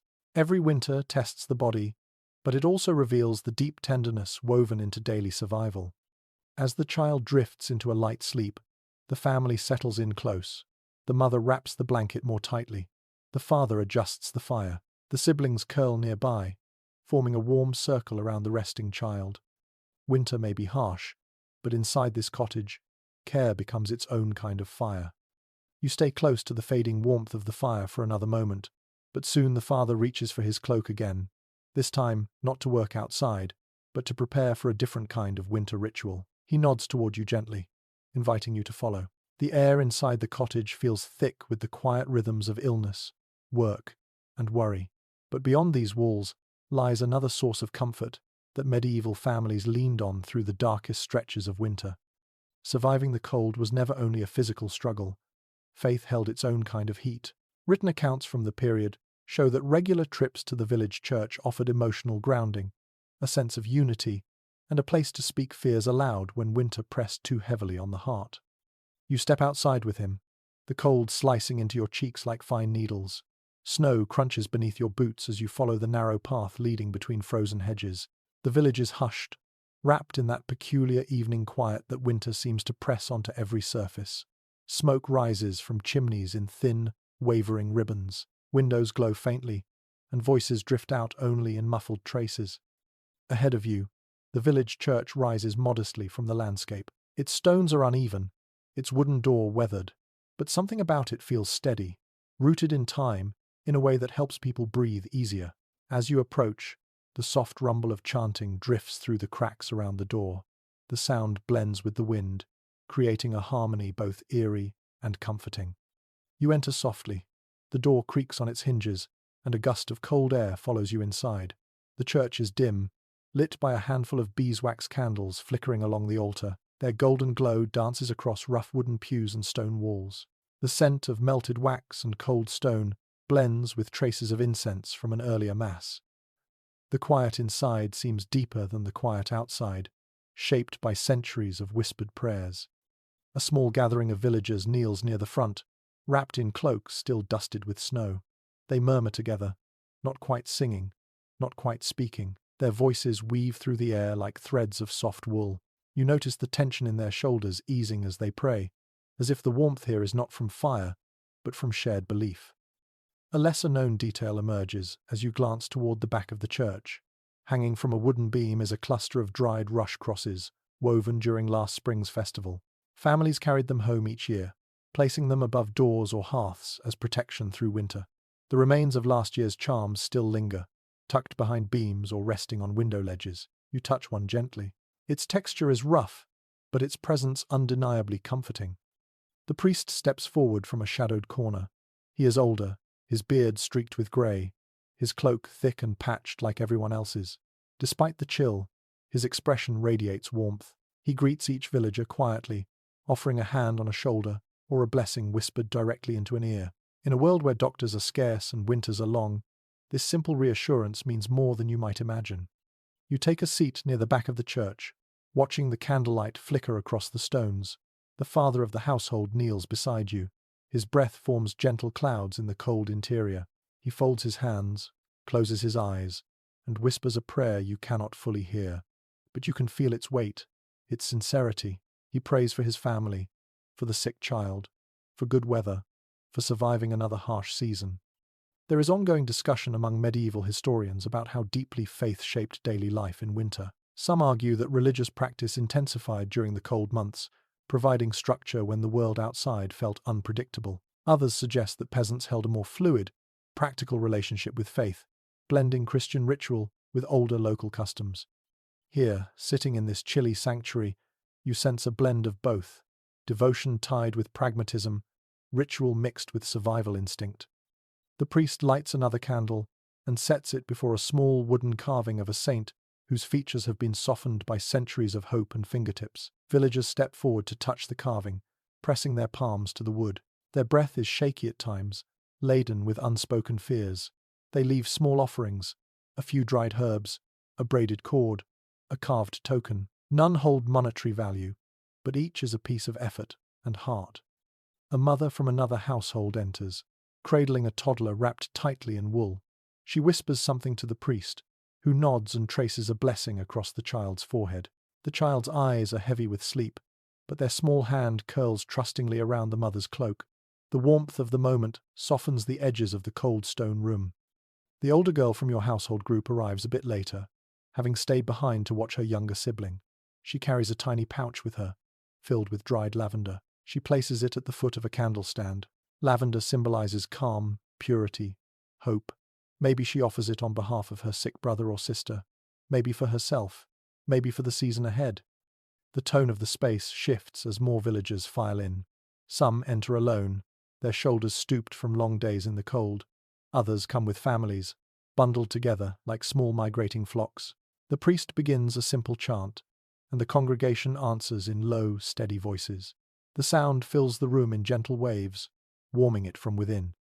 Your attention drifts upward to the rafters. Between the beams, Small deposits of snow cling where the roof has let in tiny flakes. The wind moans outside, slipping through gaps in the wood, but even that sound feels softer here, tamed by the steady rhythm of human voices. A young boy lights a candle near the entrance, his hands shaking slightly. He lifts the flame to a wick, watching it catch and bloom into a small, steady glow. His face softens in the golden light. It is one small flame among many, but its warmth is undeniable. You listen as the priest speaks quietly. His voice is soft, but carries clarity. He talks about endurance, about the promise of spring hidden beneath the snow, about the strength of community, and the resilience of souls that gather through the darkest months. His words are not poetic, but they are steady. They settle into the room like gentle embers. People begin to rise, offering each other nods and murmurs of goodwill. Some share small pieces of news, some check on neighbors' health, some simply smile. In this world, kindness is a kind of currency, and winter is when it is spent most freely. As the villagers drift out into the night, you follow the father back into the cold. The wind wraps around you again, but it feels different now, lighter somehow, less threatening. Behind you, the church stands like a lantern in the snow, its candles flickering through the cracks in the door. Inside, the last traces of chanting fade into silence, leaving behind a warmth made not by fire, but by hope carried from heart to heart. You walk home with the family, feeling that quiet, steady glow travel with you through the winter dark. You return with the father through the snowy path leading back toward the cottage, and by the time you reach the doorway, you can already hear faint voices inside, not tense or urgent, but warm, layered, familiar, the sound of neighbors visiting on a winter evening. When he pushes open the door, a wave of heat escapes and wraps around you, carrying with it the scent of wood smoke and simmering broth. Winter may isolate households physically, but socially, it can draw them together like bees clustering around a shared hive of warmth. Surviving the cold is easier when hands, hearts, and stories gather in the same room. Contemporary village accounts reveal that neighborly visits during the cold months were not mere social niceties, but essential threads of communal resilience. You step inside and find two neighbors already settled near the hearth. One is an older woman, wrapped in a heavy shawl patched with dozens of small squares. The other is a broad-shouldered man whose boots are still dusted with snow. The mother greets them with a tired but genuine smile, her voice soft with relief. You sense instantly how these visits lift the weight of winter off the family's shoulders. The younger children sit close to the visitors, eyes bright, eager for company. The sick child lies still in bed but seems calmer, soothed by the gentle hum of voices and the presence of familiar figures. The older girl pours cups of weak ale for the guests, her hands steady, her gaze polite. The older woman reaches into her shawl and pulls out a small bundle tied with string. Inside lies a handful of dried juniper berries and a pinch of crushed mint, offered as a small healing gesture for the ill child. A kind, simple gift, but meaningful in every way. In many rural communities, sharing herbs and remedies was a sign of solidarity. It was common for women to trade knowledge quietly, slipping remedies to one another during dark months when illness prowled. A curious bit of local custom crosses your mind as you watch her set the herbs beside the hearth. Some villages believed that sharing medicinal plants forged a protective bond between households, strengthening the entire community against winter misfortune. Whether or not such beliefs held power beyond comfort, the rituals persisted across centuries. The broad-shouldered man leans closer to the fire, rubbing his hands briskly. His fingers are swollen slightly from the cold, but he smiles widely when the father offers him a seat. They exchange quiet greetings before launching into a discussion about the weather, the condition of the nearby stream, the state of the paths leading to the woods. Their voices weave together like threads of practical wisdom. Not all researchers interpret these winter gatherings in the same way.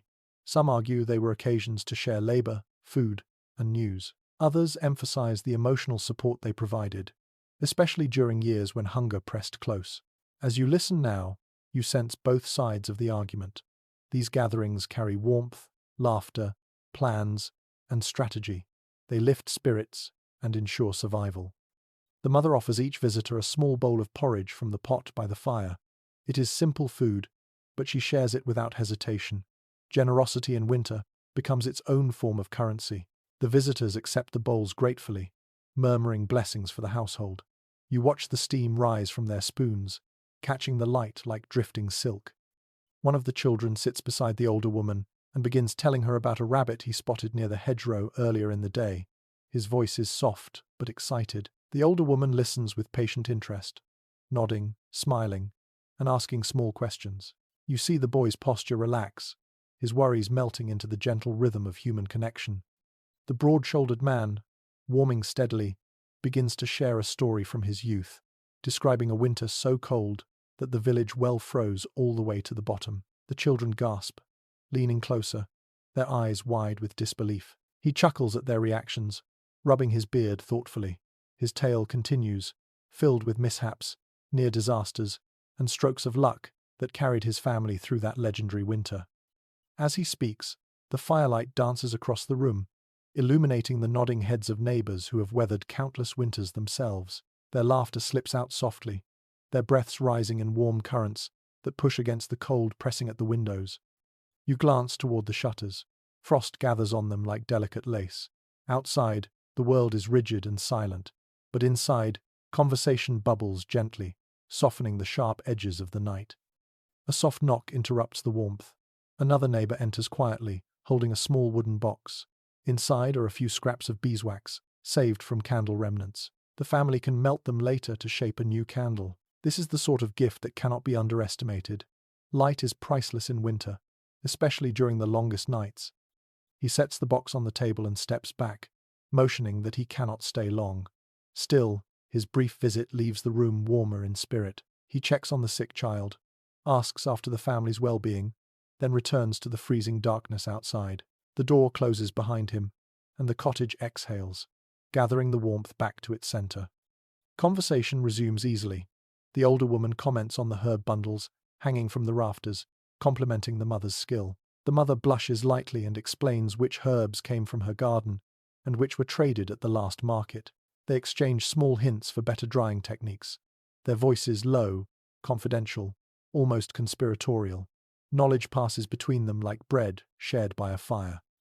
Meanwhile, the father and the broad-shouldered man discuss the thinning supply of wood in the forest nearest the village.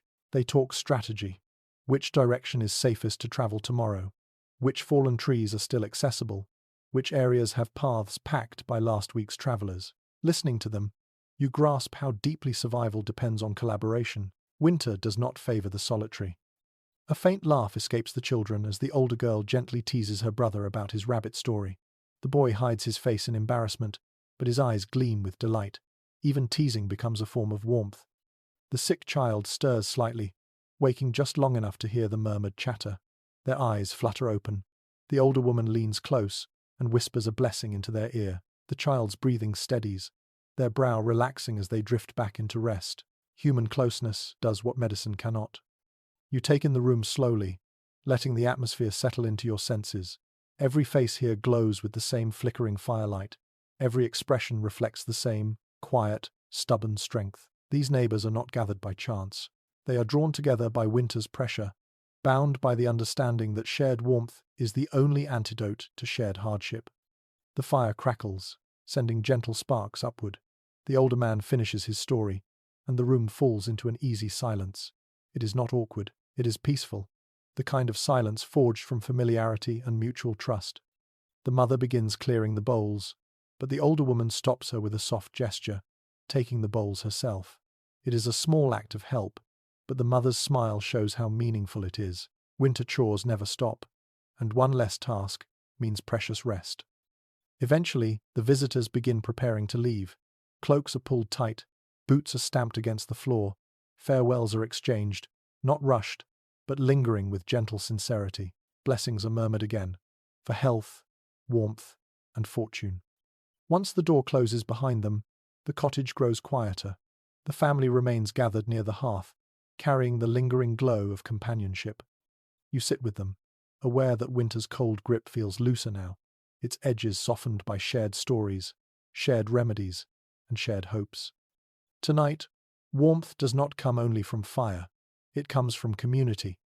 You remain seated near the hearth for a few minutes after the neighbors depart, listening to the soft crackle of the fire as it settles into a steady burn. The cottage feels calmer now, as if the visit left a lingering warmth that even the flames cannot fully claim credit for.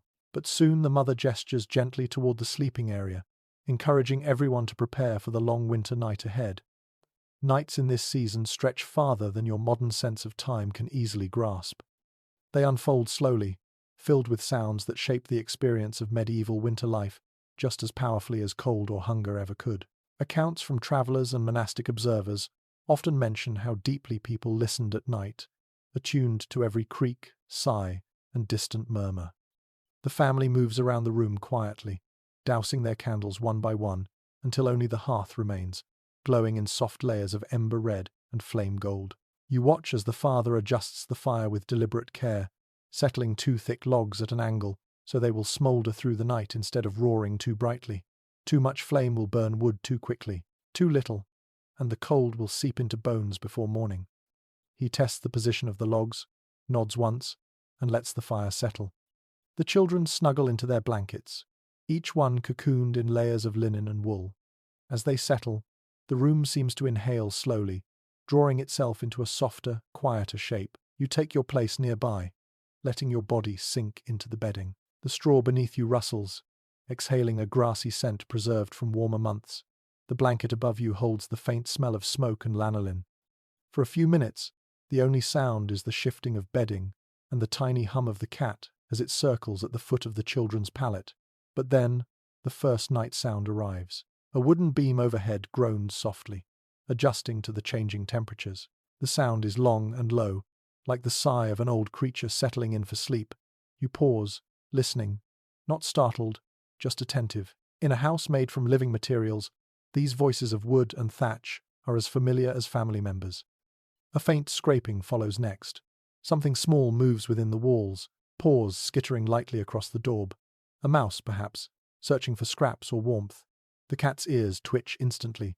It lifts its head, eyes glowing in the firelight, but the sound fades before it decides whether to act. In winter, rodents grow bold, but their presence is tolerated so long as they do not threaten food stores. Your ears remain alert, waiting for another tiny rustle. You shift slightly beneath your blanket as another sound emerges, different this time. A gentle, rhythmic thump from the byre where the animals rest. The cow shifts in her sleep, brushing her flank against the wooden partition.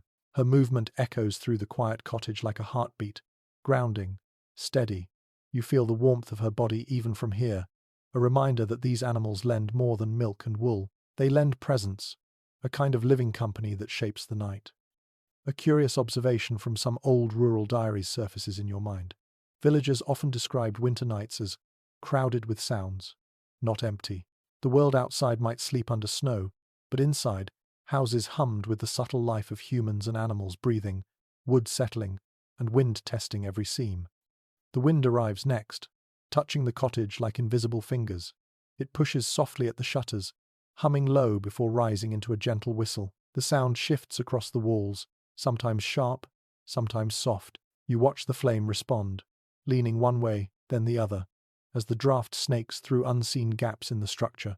The father has stuffed cloth into most of the cracks, but the winter wind is persistent. It always finds a way to whisper into the room. For a moment, the wind dies completely, leaving a deep, fragile silence.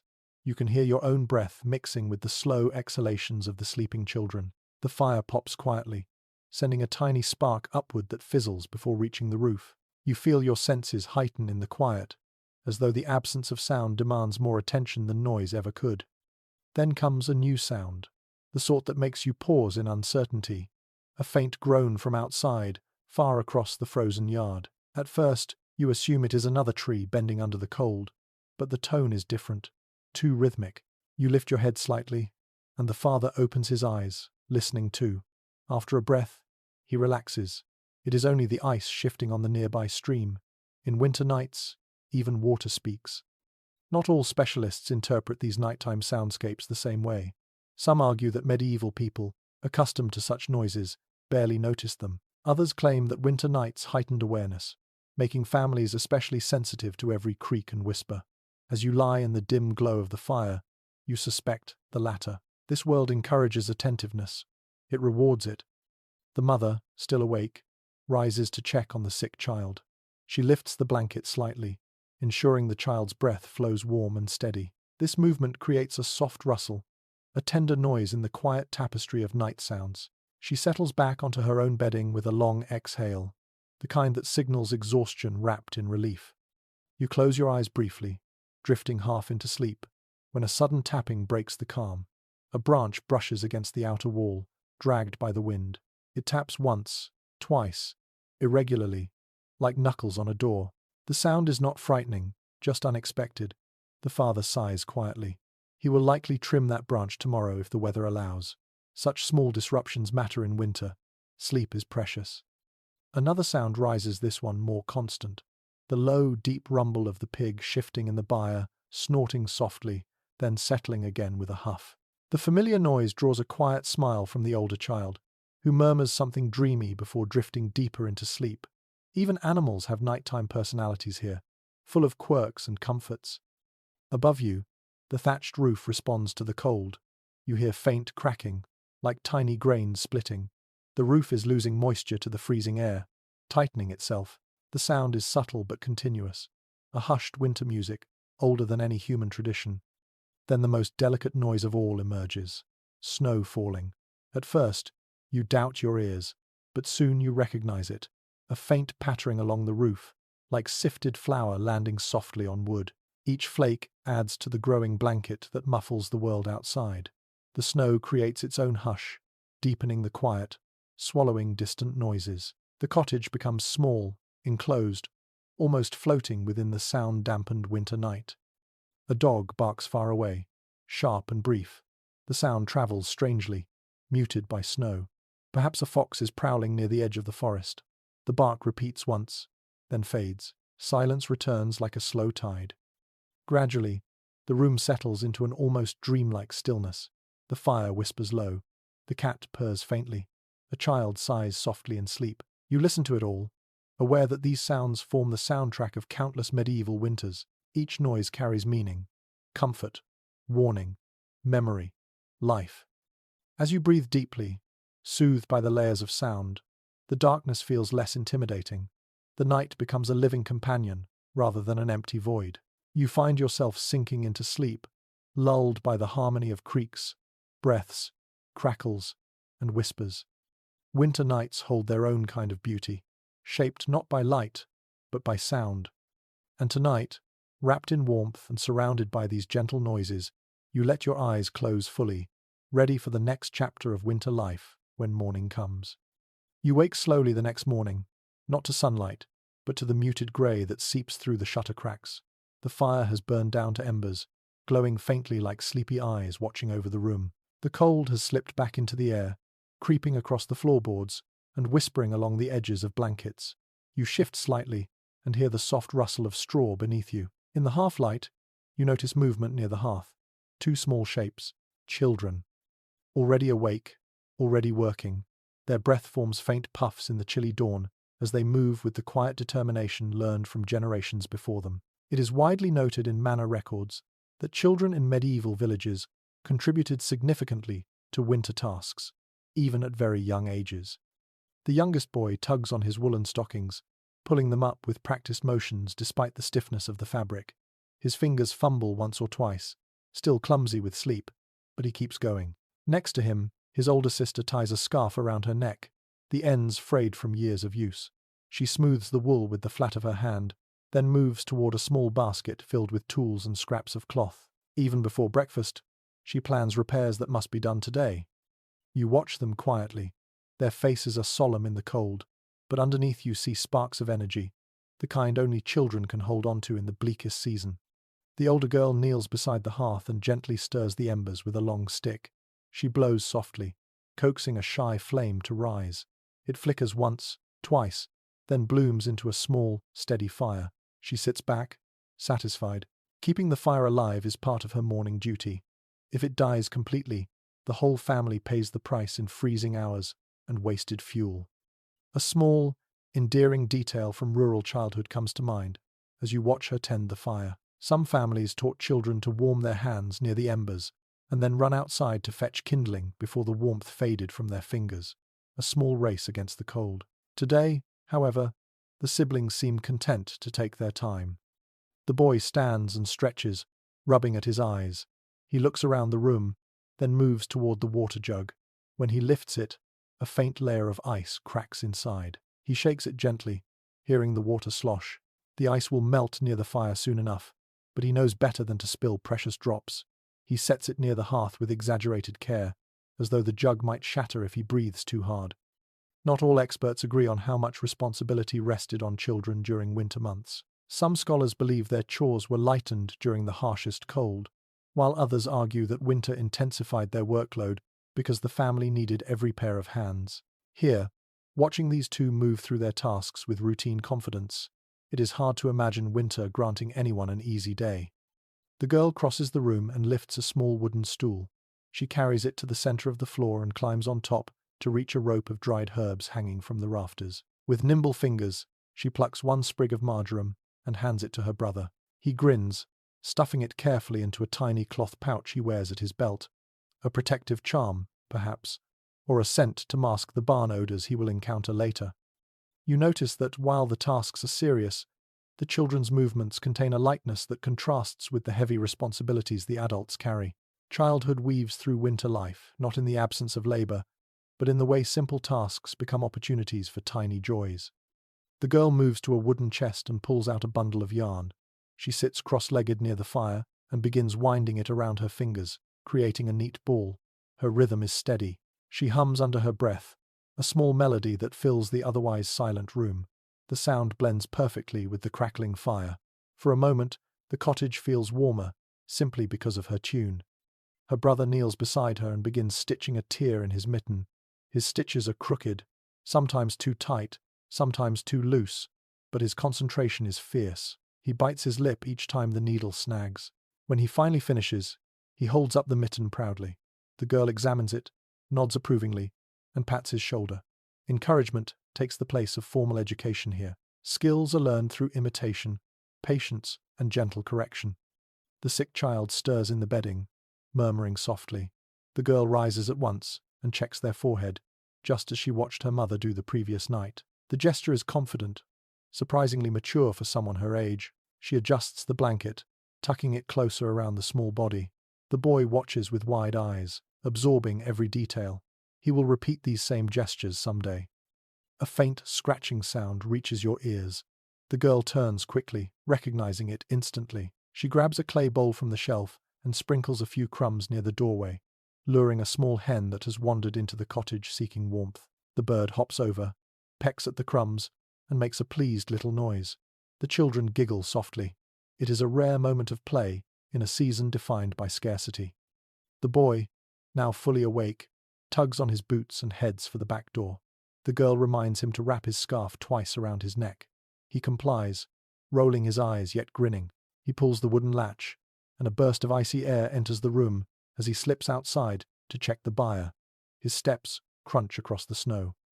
You follow him out, staying a few paces behind. The morning sky is pale, still half asleep. He opens the buyer door and is instantly met by the warm breath of animals inside. One of the cows moos softly in greeting.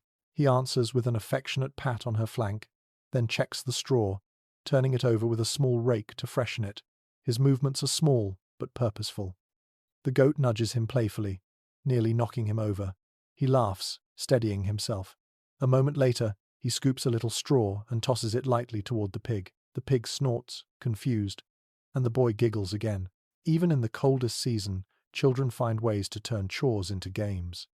A second small detail from period accounts becomes clear as you watch him scatter feed for the hens. Children were often responsible for animal care throughout winter, especially for smaller creatures like chickens and goats. It gave them independence and taught them the rhythms of the farm long before adulthood. As he finishes his tasks, you notice his breath forming soft white clouds in the chilled air. He stands with his hands on his hips, surveying the animals with pride. The roles he plays here, caretaker, helper, guardian, build slowly, day after day. Winter shapes him as much as he shapes the tasks around him. Back inside, the older girl is sweeping the floor with a twig broom, pushing straw and dust into a neat pile.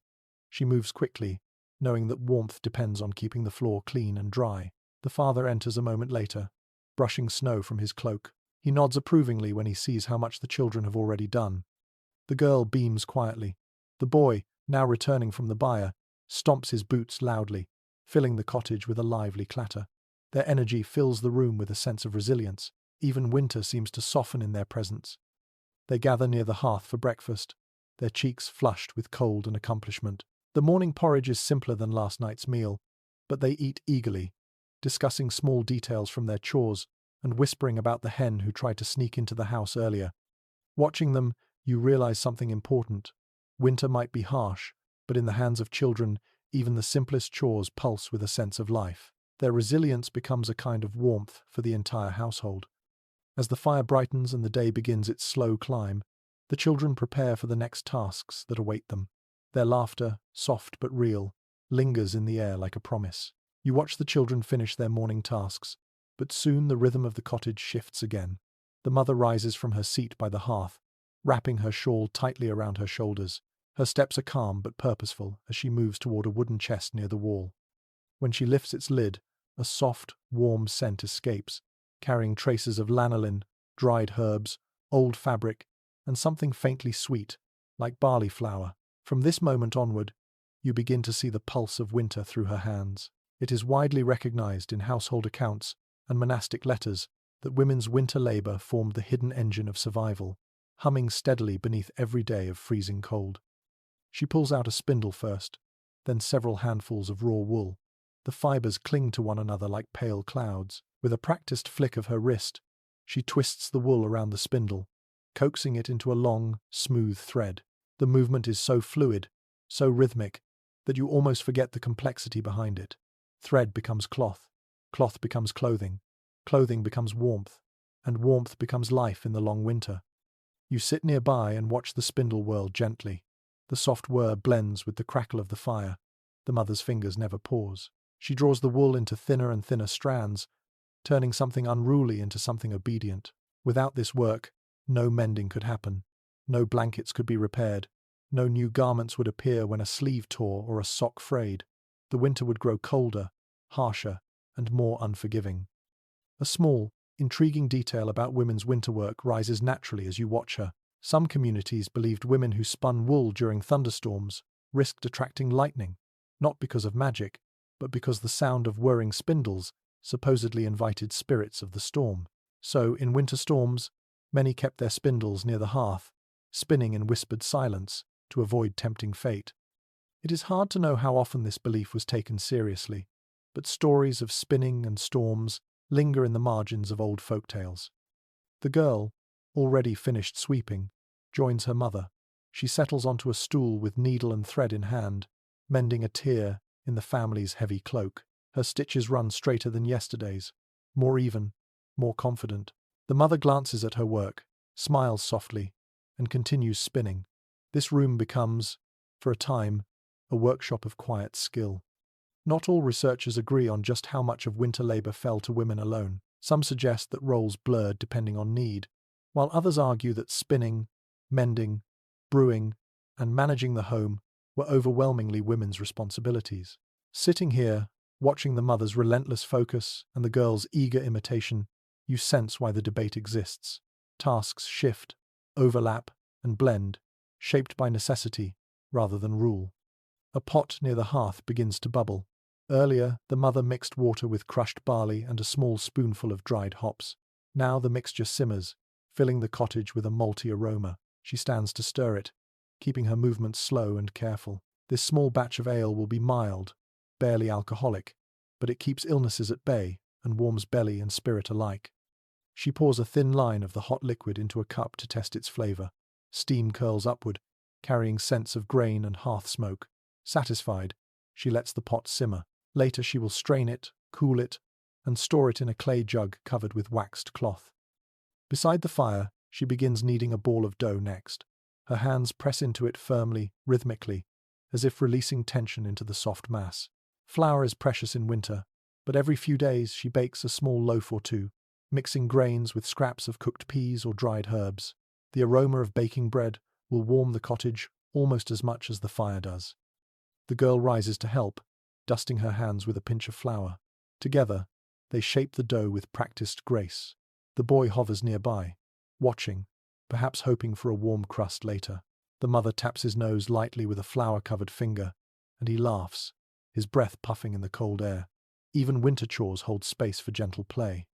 Once the dough is set aside to rise, the mother returns to her chest and lifts out bundles of dried plant stems tied with string. She spreads them on the table and begins sorting. Mint for teas, wormwood for sickness, nettle for broth. Every plant has its season and purpose. She arranges them with care, her gestures quiet and precise. In a nearby shelf, she keeps small clay pots filled with salves. She opens one and begins mixing in a bit of warmed fat to soften its texture. The smell is earthy, herbal, and strangely comforting. This salve will soothe cracked skin, prevent frostbite, and calm coughs. She stirs it with deliberate ease, occasionally testing the consistency with her fingertip. You move a little closer, drawn by the warmth of her work. The girl joins you, pointing proudly at one pot she made herself last month. It is filled with beeswax and a bit of honey, perfect for healing small cuts and burns. Her eyes shine with accomplishment. Even in winter, learning continues. A faint scraping outside draws the mother's attention. She checks the shutter, confirming it is secure. Winter winds can pry their way into even the smallest cracks. Once satisfied, she returns to her work table. She takes out strips of cloth from a basket next. Some are old garments cut into usable pieces. Others are lengths of linen saved expressly for emergencies. She snips a few pieces and begins sewing them into small pouches. These will hold herbs for sickness or scented leaves for masking odors. The girl helps by tying tiny strings around the finished bundles. You notice now how every movement contributes to the family's survival. Women's work in winter does not shout. It whispers. It is steady, rhythmic, persistent, like the heartbeat of the home. And without it, the home cannot endure. The mother pauses only once, gazing toward the sick child. She rises to check the child's temperature again, brushing back a strand of hair with tender precision. The girl watches closely, absorbing the gesture. She will carry it into adulthood, repeating it for her own family someday. The mother returns to her tasks, this time pulling out a worn cloak. It needs reinforcement along the seams. She threads a sturdy needle and begins working the thick cloth with slow, powerful stitches. Her fingers, though roughened by years of labor, move with a softness that tells of long familiarity with fabric. The fire crackles gently, warming her hands between stitches. The glow lights her face, illuminating the concentration in her eyes. These winter hours, spent mending, brewing, spinning, and caring, are not simply tasks. They are offerings, acts of love given without fanfare. After a while, she reaches for a small iron hook and pulls the rising dough closer to the hearth. The loaf is beginning to swell, its surface smoother, its scent fuller. She smiles at the sight. Bread rising on a winter morning feels like a small victory. The girl places finished herb bundles in a clay bowl. The mother nods approvingly. The boy brings another armful of small sticks for kindling. The cottage fills with gentle motion, soft footsteps, the rustle of fabric, the sound of thread pulling through cloth. The day advances without rush, anchored by the steady work of the mother and her daughter. Their labor may not be loud or dramatic, but it is the foundation on which the family stands through winter's long grip. You watch them, deeply aware that in this quiet rhythm there is both strength and peace. You step away from the warm thrum of the household tasks and follow the father as he prepares for his own share of winter labor. He wraps a thick woolen cloak over his tunic, tightens the leather belt at his waist, and lifts a sturdy axe from its peg near the door. His movements are efficient, practiced through years of cold mornings just like this one. In winter, men's work stretches far beyond the fields. Though the soil now lies frozen and unyielding, the duties of maintaining the household, gathering fuel, protecting livestock, and braving the elements fall heavily on their shoulders. Manor rolls and agricultural records frequently note that winter was a season of secondary labor for men, not rest. He steps outside, and the cold greets him like an adversary. The air feels sharper today, with a metallic bite that touches your teeth when you inhale. Frost clings thickly to the wooden fence posts, turning them ghost pale in the faint morning light. The father surveys the yard with a concentrated gaze, counting silently the tasks that lie ahead. First, he heads toward the woodpile. The logs stacked there seem smaller than yesterday, either because the family burned more than expected last night, or because the growing cold has shrunk them in your imagination. The father picks up a piece, weighs it in his hand, and sets it aside. He knows exactly which wood burns fastest, which lasts the longest, and which produces too much smoke to be worth the trouble. He kneels beside a fallen tree limb that broke under the weight of recent snow. With a long-handled saw, he begins cutting it into usable segments. The saw teeth bite into the wood with a rough, scraping rhythm. The sound fills the quiet morning. Your breath forms slow plumes in the air as you watch him work. A fascinating practice noted in countryside traditions emerges in your thoughts as he moves around the woodpile. Men often checked the weight of logs by pressing them against their boots. If the wood felt too damp, they set it aside to dry indoors, near the hearth. This habit prevented excess smoke, which could sting the eyes, coat the walls, and irritate lungs already weakened by winter illnesses. As you observe the father shift from saw to axe, splitting the thicker logs with clean, powerful strikes, it becomes clear how deeply these skills are etched into him. Each swing seems perfectly measured, not too hard, not too soft. He knows the grain of every type of wood, understands how to read the cracks and pressure points, and adjusts his angle with instinctive precision. The crisp sound of splitting wood rings out across the frosted yard, promising warmth for another day. Behind you, the boy appears with a bundle of cord. He helps collect the newly cut logs, stacking them neatly against the wall. The father nods at him, occasionally offering a brief word of instruction. Their interaction is quiet but full of trust.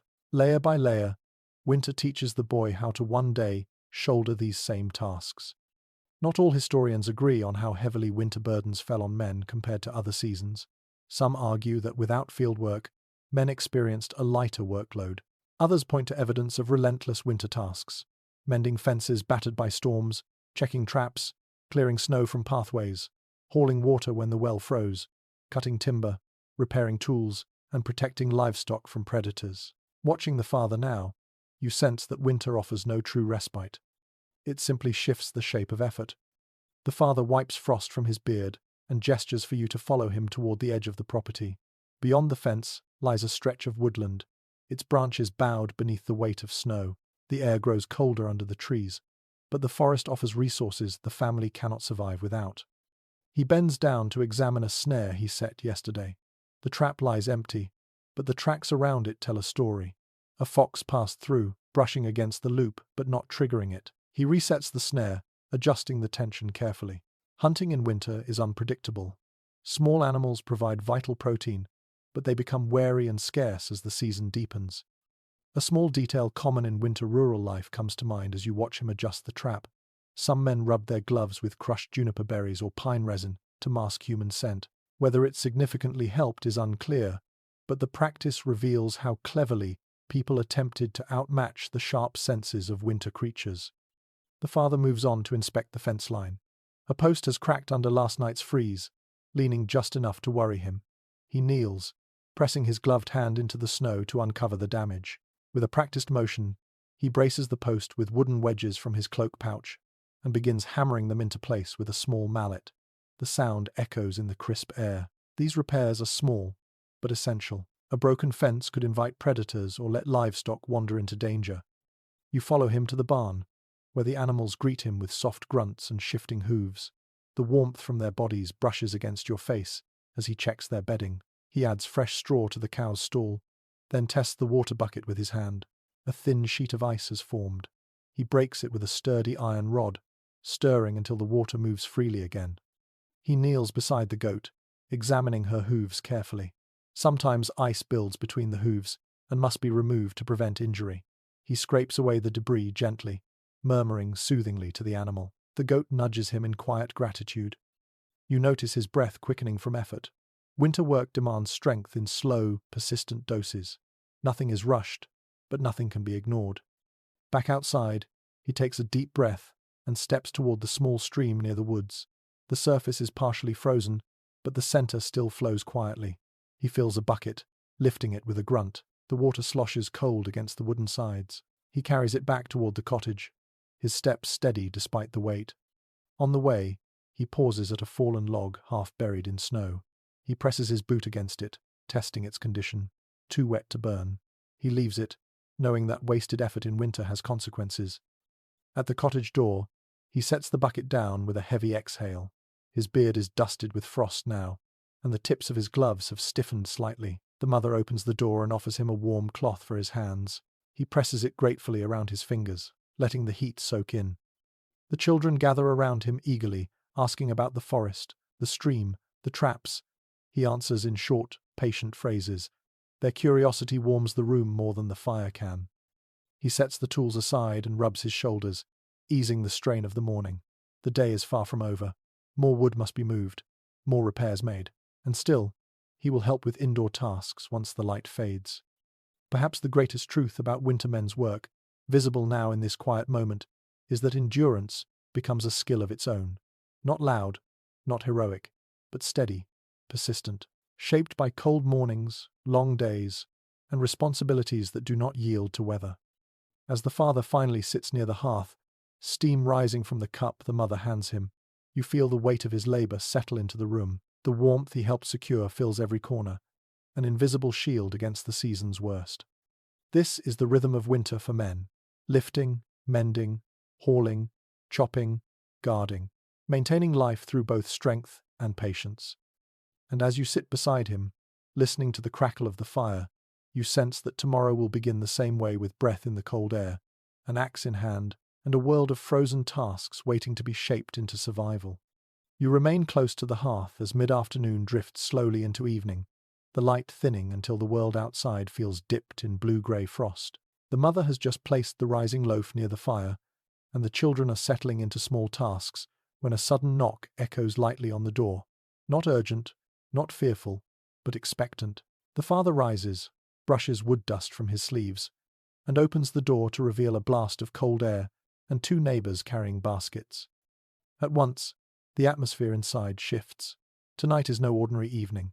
It is a time for celebration, small though it may be. Throughout medieval villages, winter feasts, however modest, offered moments of joy and unity in a season otherwise marked by scarcity. Parish records, feast day mentions, and household accounts all hint at these cherished occasions. The neighbors step inside, stamping snow from their boots. One carries a basket wrapped in cloth, the scent of roasted grains wafting faintly from beneath it. The other brings preserved apples and a small clay jar sealed with wax. The mother's face brightens at the sight. These are rare gifts, and she greets the neighbors with warmth radiating through her tired expression. The children gather eagerly. A feast in winter does not require abundance. It requires intention, togetherness, and the promise of flavors too precious for everyday meals. The father helps the neighbors set their baskets on the table, and soon the mother unwraps the cloth, revealing a handful of roasted barley cakes, shaped in thin rounds and dusted with a pinch of crushed herbs. The scent fills the cottage instantly. A charming detail from village tradition surfaces as you watch the preparations unfold. Some families saved a small portion of their best ingredients, honey, dried fruits, herbs, for moments like this, believing that sharing good food in winter kept misfortune away and strengthened community ties. Even the humblest feast carried a sense of ritual. The mother moves toward the hearth, checking on the stew simmering there since morning. Today she added a few extra dried vegetables, a scrap of salted meat saved from the cellar, and a pinch of marjoram the girl harvested in late summer. Now she stirs the pot with a slow, practiced motion, letting the aromas rise and mingle. The mixture thickens, bubbling gently like distant laughter. The neighbors settle onto benches. One of them holds up a small clay jug. He explains that it contains a bit of mead, thin and mild but sweet enough to lift everyone's spirits. Mead is precious in winter, more precious than the children fully understand. The boy's eyes widen at the thought of even a tiny taste. Not all medieval feasts were tied to holidays. Some arose simply because the village needed cheer, or because a neighbor had recovered from illness, or because a difficult week deserved a warm ending. Scholars discuss this often, debating whether such gatherings were scheduled events or spontaneous acts of survival. Sitting here, surrounded by laughter and flickering firelight, you sense that spontaneity plays a larger role than any record reveals. The mother ladles stew into wooden bowls. Steam rises, catching the glow of the fire. The children receive their bowls with reverence, cupping them carefully with cold hands. The barley cakes are passed around next, followed by small slices of cheese and preserved apples. Even the sick child stirs at the aroma, lifting their head weakly as the mother brings them a softened piece of barley cake dipped in broth. You taste the stew. It is simple, but tonight it feels rich, savory, comforting. The blend of herbs and slow-cooked vegetables warms your chest from the inside out. Every swallow feels like a small victory against winter's chill. The girl offers one of her hand-woven mats as a place to set the mead jug. The neighbors compliment her work. She glows under the praise, though she tries to hide her smile by lowering her gaze. Compliments are rare treasures here, cherished and tucked quietly into the heart. The father raises his bowl slightly, not quite a toast, but close enough. His voice is soft as he expresses gratitude for the meal, for the visitors, and for the continuing health of the family, fragile though it feels. Everyone nods, smiling in agreement. A moment later, the neighbors begin sharing stories, the kind only told during winter gatherings, tales of past feasts, misadventures in the woods, near misses with angry geese, and the time a wandering peddler mistook a pig for a guard dog. The children erupt into laughter, their spirits soaring above the cold that grips the world outside. One neighbor tells a tale of a winter feast held years ago, when the snow piled higher than the door and villagers tunneled between houses to share food. The father nods at the memory. He was a young man then, and he remembers the tunnel roofs collapsing under heavy drifts. The storyteller admits he may have exaggerated the height of the snow, but no one challenges him. Winter tales grow taller with time. As the laughter settles, the girl rises to sprinkle a pinch of dried lavender into a small clay bowl near the hearth. She explains shyly that the scent helps calm nerves, especially during gatherings. The older neighbor chuckles, saying that lavender was once believed to keep mischievous spirits away during feasts. You sip your warm stew, imagining unseen sprites peeking curiously from the rafters. Winter invites such whimsical thinking. A soft, melodic humming begins as the mother starts tidying the table. Another neighbor joins her, and soon the humming becomes a quiet tune shared between them. You watch the rhythm of their hands, moving gracefully as they clear bowls and rearrange the small space. The tune softens the room like a wool blanket draped across weary shoulders. The sick child lies back, soothed by warm food and gentle noises. Their breathing steadies. The mother checks on them once more, brushing their hair aside before returning to the fire. The father pours a small amount of mead into wooden cups. Not much, just enough for a shared sip. The sweetness touches your tongue like a memory of summer, light and fleeting. The children toast with their cups of warm broth instead, tapping gently as if participating fully. Outside, wind pushes snow against the shutters, but the cottage does not yield. Tonight it is fortified by more than wood and daub. It is strengthened by warmth shared among friends, by stories, by laughter, by the breaking of bread. The neighbors linger a while longer. The boy shows them his carefully mended mitten. The girl proudly shares a few lines of a song she learned from her grandmother. The father and neighbor discuss which trees might fall next under the weight of snow. Every exchange weaves another thread of connection. Eventually, the neighbors rise, bundling themselves in layers before stepping back into the cold. Farewells are soft, but heartfelt. Promises are murmured, "We will visit again soon," and the door closes gently behind them. Silence returns, but it is a warm silence, glowing from within. The children sit close together, their cheeks flushed from food and excitement. The mother stirs the last of the stew, saving it for tomorrow's midday meal. The father rests his hands on the table, tired but content. A winter feast does not erase hardship. It does not shorten the long season, but it reminds the family of something essential. Winter does not win easily when people share warmth, stories, and small joys. Tonight, the hearth glows a little brighter, and so do the hearts gathered around it. The next morning arrives with a pale, watery light that barely touches the frost-covered roofs of the village.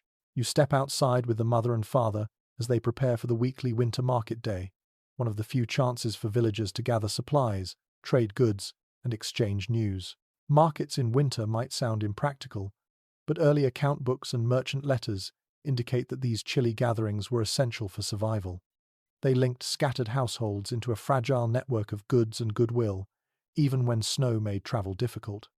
The air is sharp enough to sting your skin, and each breath feels like inhaling powdered ice.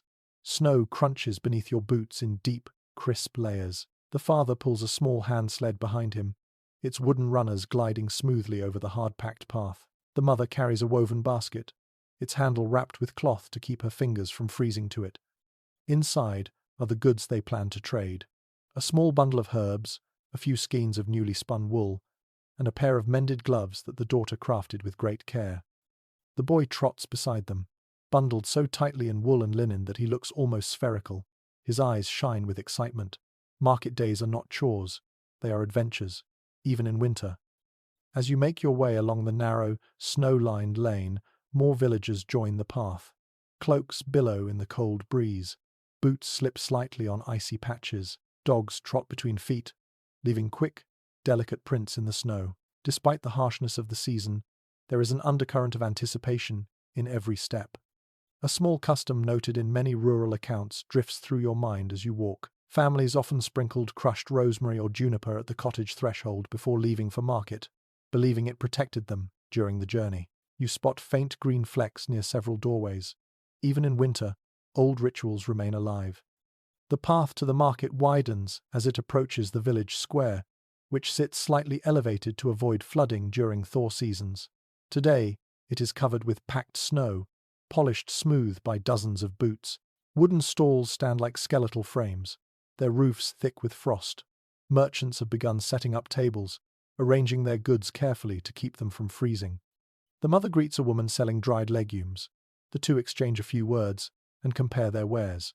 The legumes are firm, pale, and clean. The mother inspects them with practiced eyes, testing their hardness with her fingernail. Satisfied, she offers a small skein of wool in trade. The merchant considers, then nods. The exchange is quick, but fair. You drift toward a stall filled with pottery. Clay bowls, jugs, and pots sit in rows, their surfaces etched with simple patterns. The potter stands behind the table, rubbing his hands together for warmth. He has brought sturdier wares today, ones less likely to crack in cold weather. The father examines a clay jug with a thick rim and nods approvingly. The price is too high for purchase, but the admiration is genuine. Not all historians agree on how vibrant winter markets truly were. Some argue that poor weather reduced attendance, while others point to evidence of lively trade, even in harsh seasons. Here, watching villagers form clusters around stalls, haggling, laughing, and sharing updates, you feel the winter market pulse with life. Children run about, chasing one another through the snow while their parents negotiate over grain or cloth. A group of older villagers huddle near a stall selling warm broth, cupping their bowls and inhaling steam as though drinking warmth itself. The scent drifts toward you: onions, cabbage, a hint of pepper. You feel it warm your nose before it reaches your stomach. A traveling peddler arrives, pulling a cart filled with small metal goods: knives, needles, hooks, buckles. His face is windburned, his boots battered. He sets up quietly, and villagers approach immediately. Needles break often in winter. Hooks and buckles go missing. Small tools are worth their weight in warmth. The mother inspects a set of metal buttons.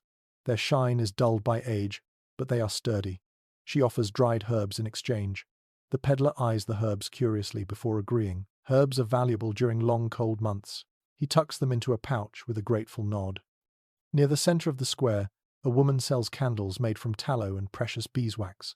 Her stall glows with gentle light. The children stare, mesmerized by the golden flicker. The mother, understanding the need for caution, lets them admire but not touch. Candlelight is treasured in winter. Each wick represents hours of labor and careful storage. You step closer to a small group gathered near the well. They are sharing news. Stories flow like the thin winter sunlight. Someone mentions a wolf spotted near the northern woods. Another speaks of a distant village struggling with frozen wells. A man announces that a traveling monk passed through earlier in the week, offering blessings and advice on preserving food longer. Winter markets are not just for goods, they are arteries carrying information vital to survival. A curious observation mentioned in some old accounts becomes clear as you listen. Market gossip often shaped winter decisions: when to hunt, when to mend, when to conserve, when to share. Information could be as valuable as grain. The father pauses at a stall selling dried fish. He inspects a piece closely, checking for signs of spoilage. The fish is stiff, salted heavily, and still fragrant. The merchant offers a modest trade. After a moment of thought, the father exchanges a bundle of small wooden dowels he carved earlier in the season. The trade completes smoothly. Dried fish will add variety to the family's steady but predictable winter diet. The boy tugs at your sleeve and points to a stall selling carved toys.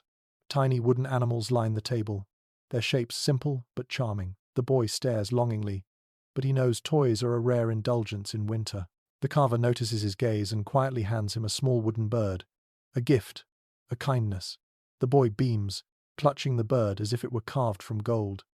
Nearby, the girl approaches a stall offering colored thread. Her eyes widen at the bright hues: deep blue, rusty red, moss green.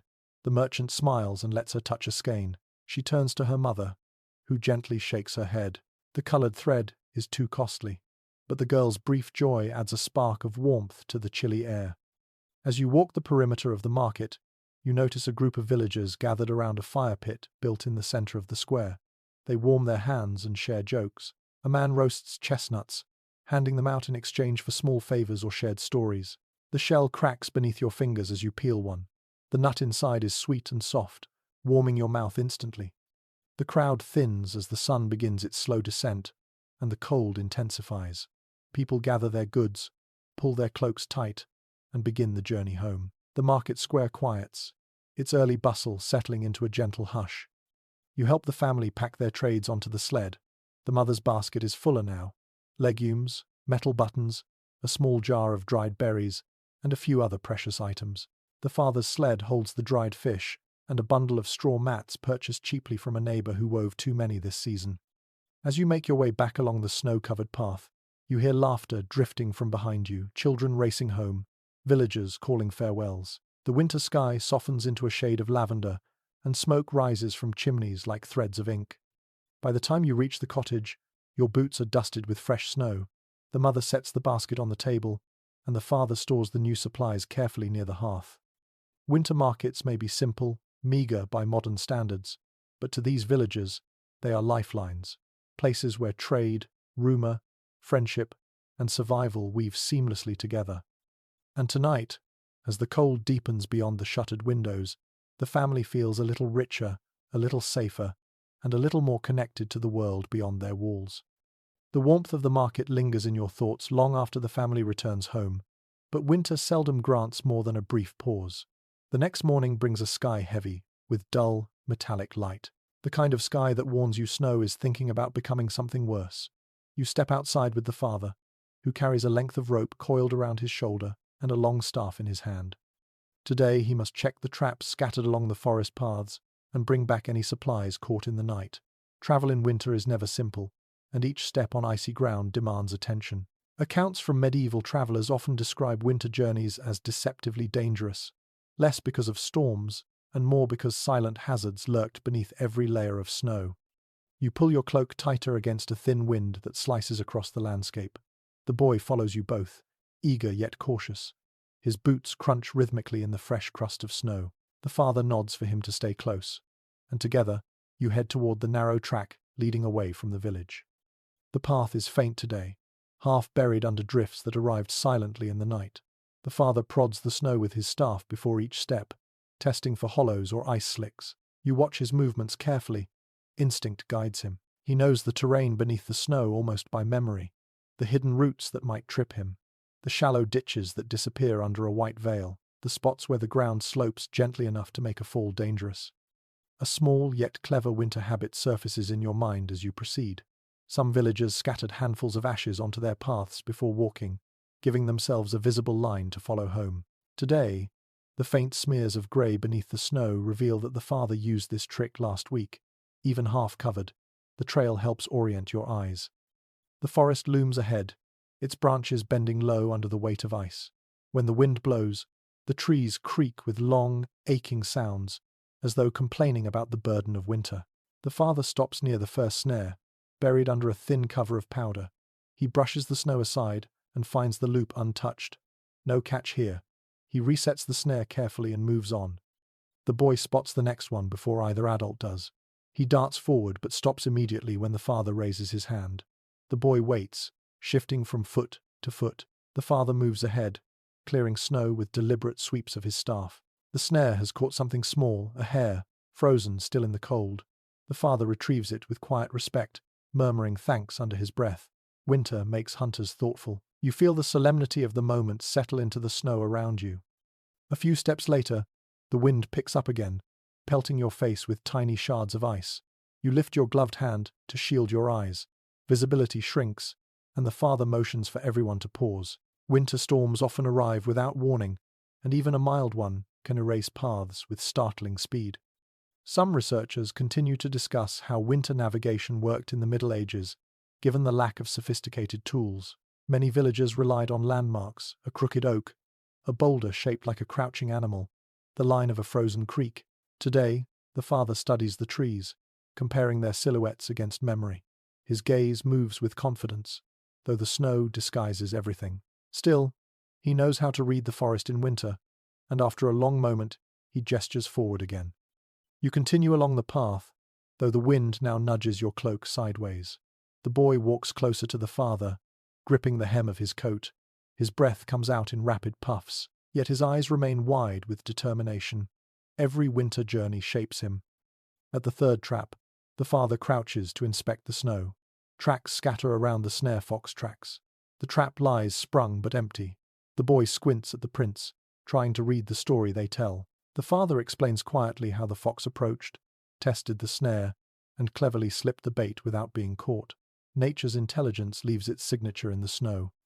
A little farther along, the forest opens onto a frozen stream. Its surface glitters like dull glass under the cloudy sky. The father tests the edge with his staff. The ice cracks faintly, not enough to break, but enough to warn you. You step back instinctively. In winter, sound is as important as sight. A single misjudgment can plunge someone into deadly water. The father chooses a safer crossing, a narrow fallen tree bridging the stream.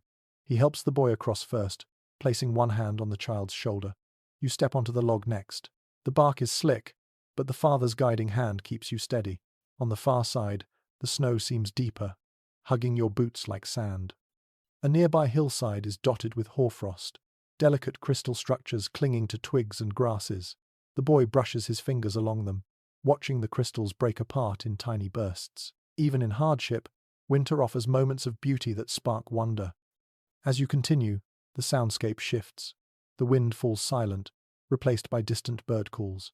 A crow caws harshly from a high branch, shaking loose a cascade of snow. The boy jumps as the snow hits the ground with a muffled thump, then laughs quietly. Fear and amusement weave together during winter journeys. You soon reach another set of traps. One contains a small mound of feathers, likely a bird that escaped. The father resets it with practiced efficiency. Another trap nearby remains untouched, its loop still perfectly formed above the snow. You notice deep footprints here, larger than any you have seen so far. The father kneels, brushing aside the powder. A deer passed through recently. The tracks are fresh. He touches them gently, considering their direction. Then he rises, shakes his head, and continues forward. Hunting deer in deep snow is nearly impossible without risking safety. The family will rely on smaller catches. A faint drizzle of snow begins to fall. Not thick, but constant. It blankets your shoulders and settles into the creases of your cloak. The boy sticks out his tongue to catch a few flakes and grins, despite the cold creeping into his boots. Soon, you reach the outer limit of the family's trap line. The forest darkens here, dense and quiet. The father approaches the final snare carefully, brushing the snow aside. This one holds another hare, smaller than the first, but still precious. The father ties it securely to the sled, murmuring thanks once again. The return journey begins, and though the path is familiar, it feels heavier now that the wind has returned. This time it pushes from behind, urging you onward. Snow falls more thickly, softening the edges of the world. The father checks behind him frequently to ensure the sled doesn't tip. By the time you reach the stream again, the log bridge is buried under a fresh layer of snow. The father clears it with his staff and guides everyone across. Your breath deepens, fogging in the cold air. The village roofs appear through the curtain of snow like small islands rising from a white sea. Relief spreads quietly through the group. Inside the cottage, the mother greets you all with warm hands and a warm smile. She helps remove the snow-heavy cloaks and leads the boy to the hearth. The hares are placed on a table where she can prepare them later. The father shakes snow from his boots and rubs his hands near the fire, the red glow reflecting in his tired eyes. Traveling through winter is no simple errand. It demands awareness, strength, and humility. One wrong step can turn routine into danger. But today, the family returns safe, with food in hand and stories to share. You settle near the hearth, still feeling the cold in your bones. Outside, snow continues to fall, quietly erasing tracks and softening the world again. But inside, warmth gathers, and the memory of the snowy path lingers like a footprint in your thoughts. The warmth of the hearth gently thaws the lingering chill in your hands and feet, and for a while the cottage settles into a peaceful quiet. But as evening comes on, the mood in the room shifts. Not toward fear, but toward a kind of alert attentiveness that medieval winters often carried with them. The dying light paints long, trembling shadows across the floor, and the wind outside whistles softly, threading itself through narrow gaps in the wall. In these months, when cold presses close and the nights stretch endlessly, the unseen becomes easier to imagine. Throughout Europe, villagers carried countless winter beliefs, charms, and whispered stories that helped them make sense of the season's darker edges. Folklorists today often remark on how winter heightened the need for symbols of protection. The children sit closer to the fire tonight, their eyes reflecting the glow like polished amber. The mother brings out a small bundle of dried plants tied together with red thread. She hangs it near the door. The boy watches with interest, recognizing the gesture. This small charm, made from rosemary, yarrow, and a sprig of bay, is meant to invite good health and ward off misfortune. It is simple, but symbolic. Once it is in place, the girl retrieves a small clay bowl from the shelf. Inside it rests a mix of crushed lavender and mint. She sprinkles a pinch onto the hearthstones, where it releases a faint, pleasant aroma as it warms. The mother says it refreshes the house. The girl repeats the phrase with quiet pride. A local tradition recorded in a few scattered manuscripts drifts into your mind. Some households believed that refreshing scents kept wandering winter spirits from lingering near the home. Whether or not people believed fully in such spirits, the comforting smell must have brought a sense of calm during long, cold nights. The father takes a wooden carving from a niche in the wall. It is a small figure, possibly representing a saint or an older symbolic protector. Its surface is smoothed by generations of handling. He places it near the window, facing outward, as though watching for danger. He does this without ceremony, like a daily gesture carried into old habit. Not everyone in history interprets these customs with the same seriousness. Some scholars argue that such practices were casual folk habits passed down without deep meaning, while others insist these rituals carried profound emotional weight. Sitting in this cottage, watching them unfold quietly and naturally, you sense that meaning lies somewhere in between. Part comfort, part tradition, part belief, part habit, woven together as tightly as wool thread. A soft knock suddenly jolts the room. The boy gasps. The girl tenses slightly, but when the father opens the door, it is only a neighbor returning a borrowed pot. Still, the momentary suspense reveals how easily winter's quiet amplifies every sound. The neighbor steps inside just long enough to warm their hands near the fire. They mention seeing a strange flicker of light near the forest's edge, perhaps another traveler, perhaps nothing more than moonlight on snow. The father listens thoughtfully. In winter, even small oddities spark curiosity. After the neighbor leaves, the mother begins telling a story while she works near the table. Her voice is low, rhythmic, almost like chanting. It is customary in some villages for parents to share winter tales in the evenings, partly to entertain, partly to teach caution. Tonight, she tells of a figure said to roam during deep winter nights, a woman dressed in white, whose footsteps never leave prints in the snow. She is neither threat nor guardian, depending on whom you ask. The girl listens with rapt attention, sitting perfectly still. The boy tries to appear brave, but keeps glancing at the shadows behind the hearth. Another type of winter belief comes up as the tale ends. The girl mentions that her grandmother once said the wind carries voices on nights like this. The father chuckles gently, ruffling her hair. He does not dismiss the idea outright. In this world, it is common to entertain a little mystery. The line between superstition and metaphor is thin, shaped by long nights and older stories. The sick child stirs softly, waking just enough to listen. The mother soothes them with a touch, then hums the final lines of her story until the child drifts back into sleep. Her voice seems to knead the air into something softer. Outside, the wind changes direction. It blows in a low, steady moan that wraps around the cottage like a distant chant. The father rises to check the shutters, pressing cloth more tightly into the seams. The girl helps by securing a wooden peg he had loosened earlier. When the wind cries louder, both children pause, exchanging a quick look. The boy whispers that maybe the wind is warning of snow. The father nods, saying the old-timers believed wind like this means the weather is deciding something. He returns to the table and retrieves a small pouch filled with coarse salt. Some villages place salt near thresholds or windowsills in winter, not only to keep moisture away but also as part of symbolic protection rituals. Tonight, the father sprinkles a pinch near the door. The gesture is quiet and unremarkable, but even you feel its calming effect. A faint tapping on the roof draws your attention upward, perhaps snow sliding from the thatch, perhaps a small animal seeking warmth. The children huddle closer to the fire. Your senses heighten in response to the layered sounds. The wind, the soft drumming above, the shifting beams, the fire whispering against the logs. The mother resumes her work, now lighting a small tallow lamp. She places it on a low shelf. The flame steadies, the shadows flickering on the walls, reducing the strangeness of the room. The boy leans forward, watching the flame carefully. It glows golden, filling the air with a faint scent of melted fat. You sense that winter beliefs thrive not because people are fearful, but because the season invites wonder. Long nights encourage imagination.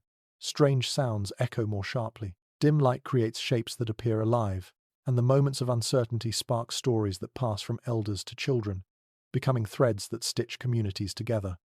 The girl sits with her hands folded, thinking deeply. She finally asks the father whether snow can listen.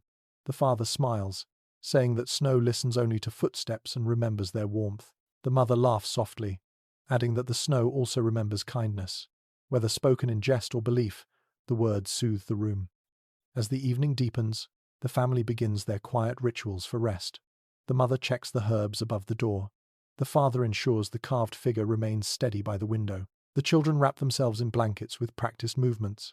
The fire glows low, but steady enough to see everyone's faces soften in its light.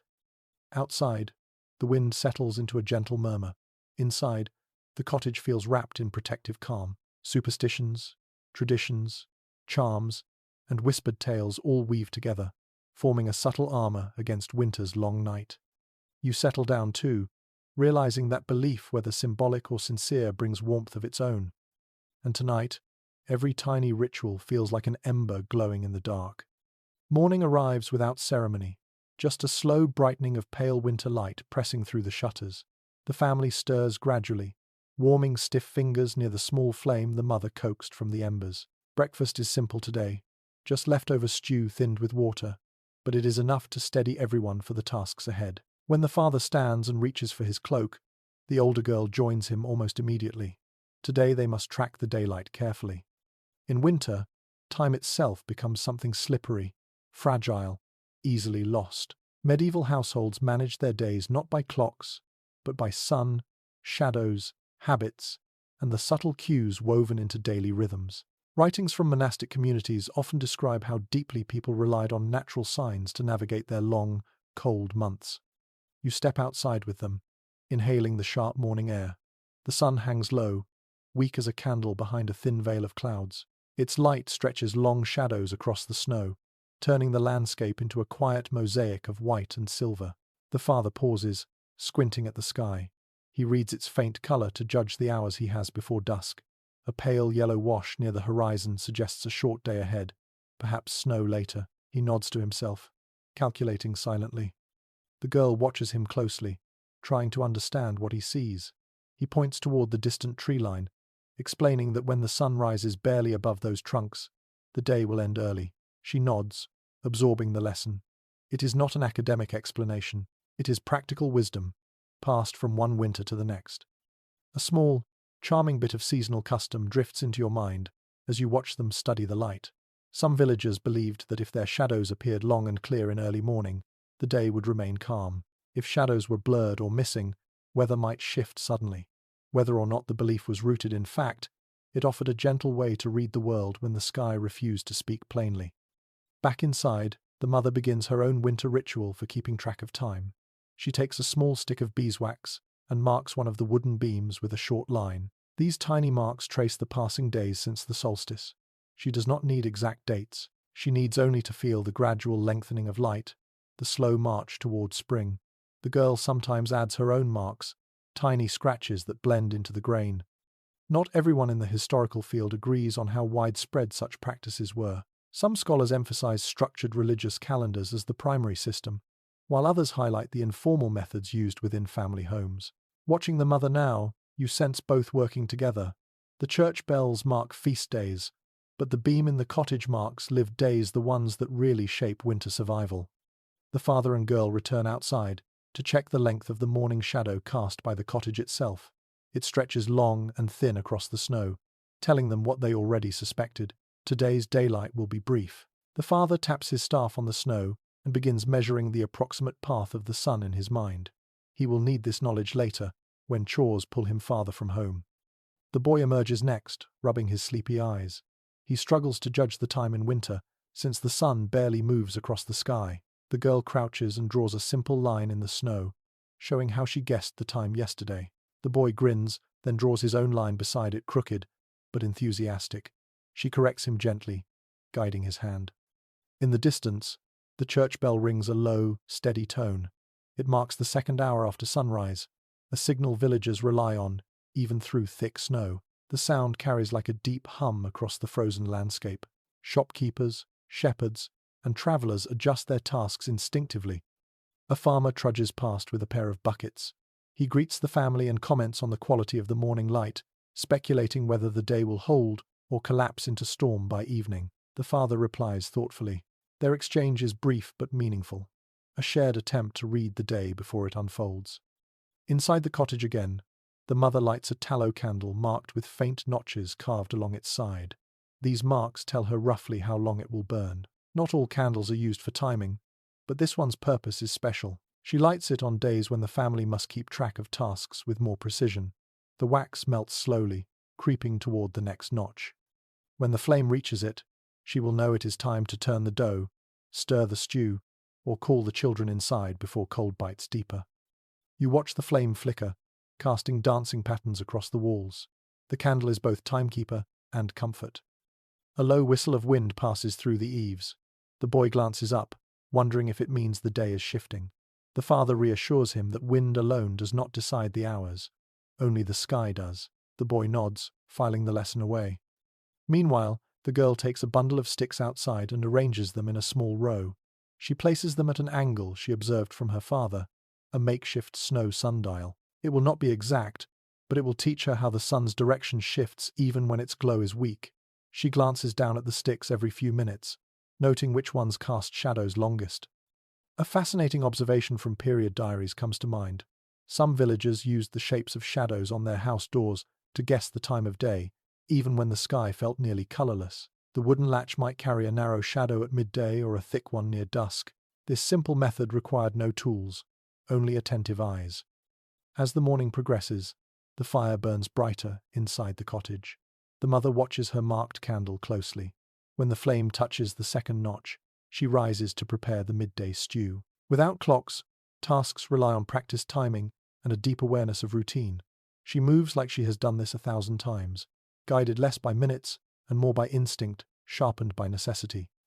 Outside, the father teaches the boy how to gauge midday by listening. The church bell will ring once, but the quality of animal cries, bird calls, and even the distant sound of merchants moving through the village can hint at the hour. Sound becomes another form of winter clock. The air grows colder as the sun climbs only a finger's height above the tree line. The father notes this, muttering that daylight is already turning back toward dusk. The girl confirms it by pointing at her snow sundial. The shadows have shifted again, longer now. She beams proudly at her discovery. Back inside, the candle flame nears another notch. The mother hums softly, stirring the stew as the children warm their hands. The cabin fills with a slow, comforting rhythm. Soft whispers, crackling wood, the occasional thump of the cat jumping down from a shelf. The father returns, stomping snow from his boots, and sits beside the fire. He watches the candle as well, acknowledging its quiet authority.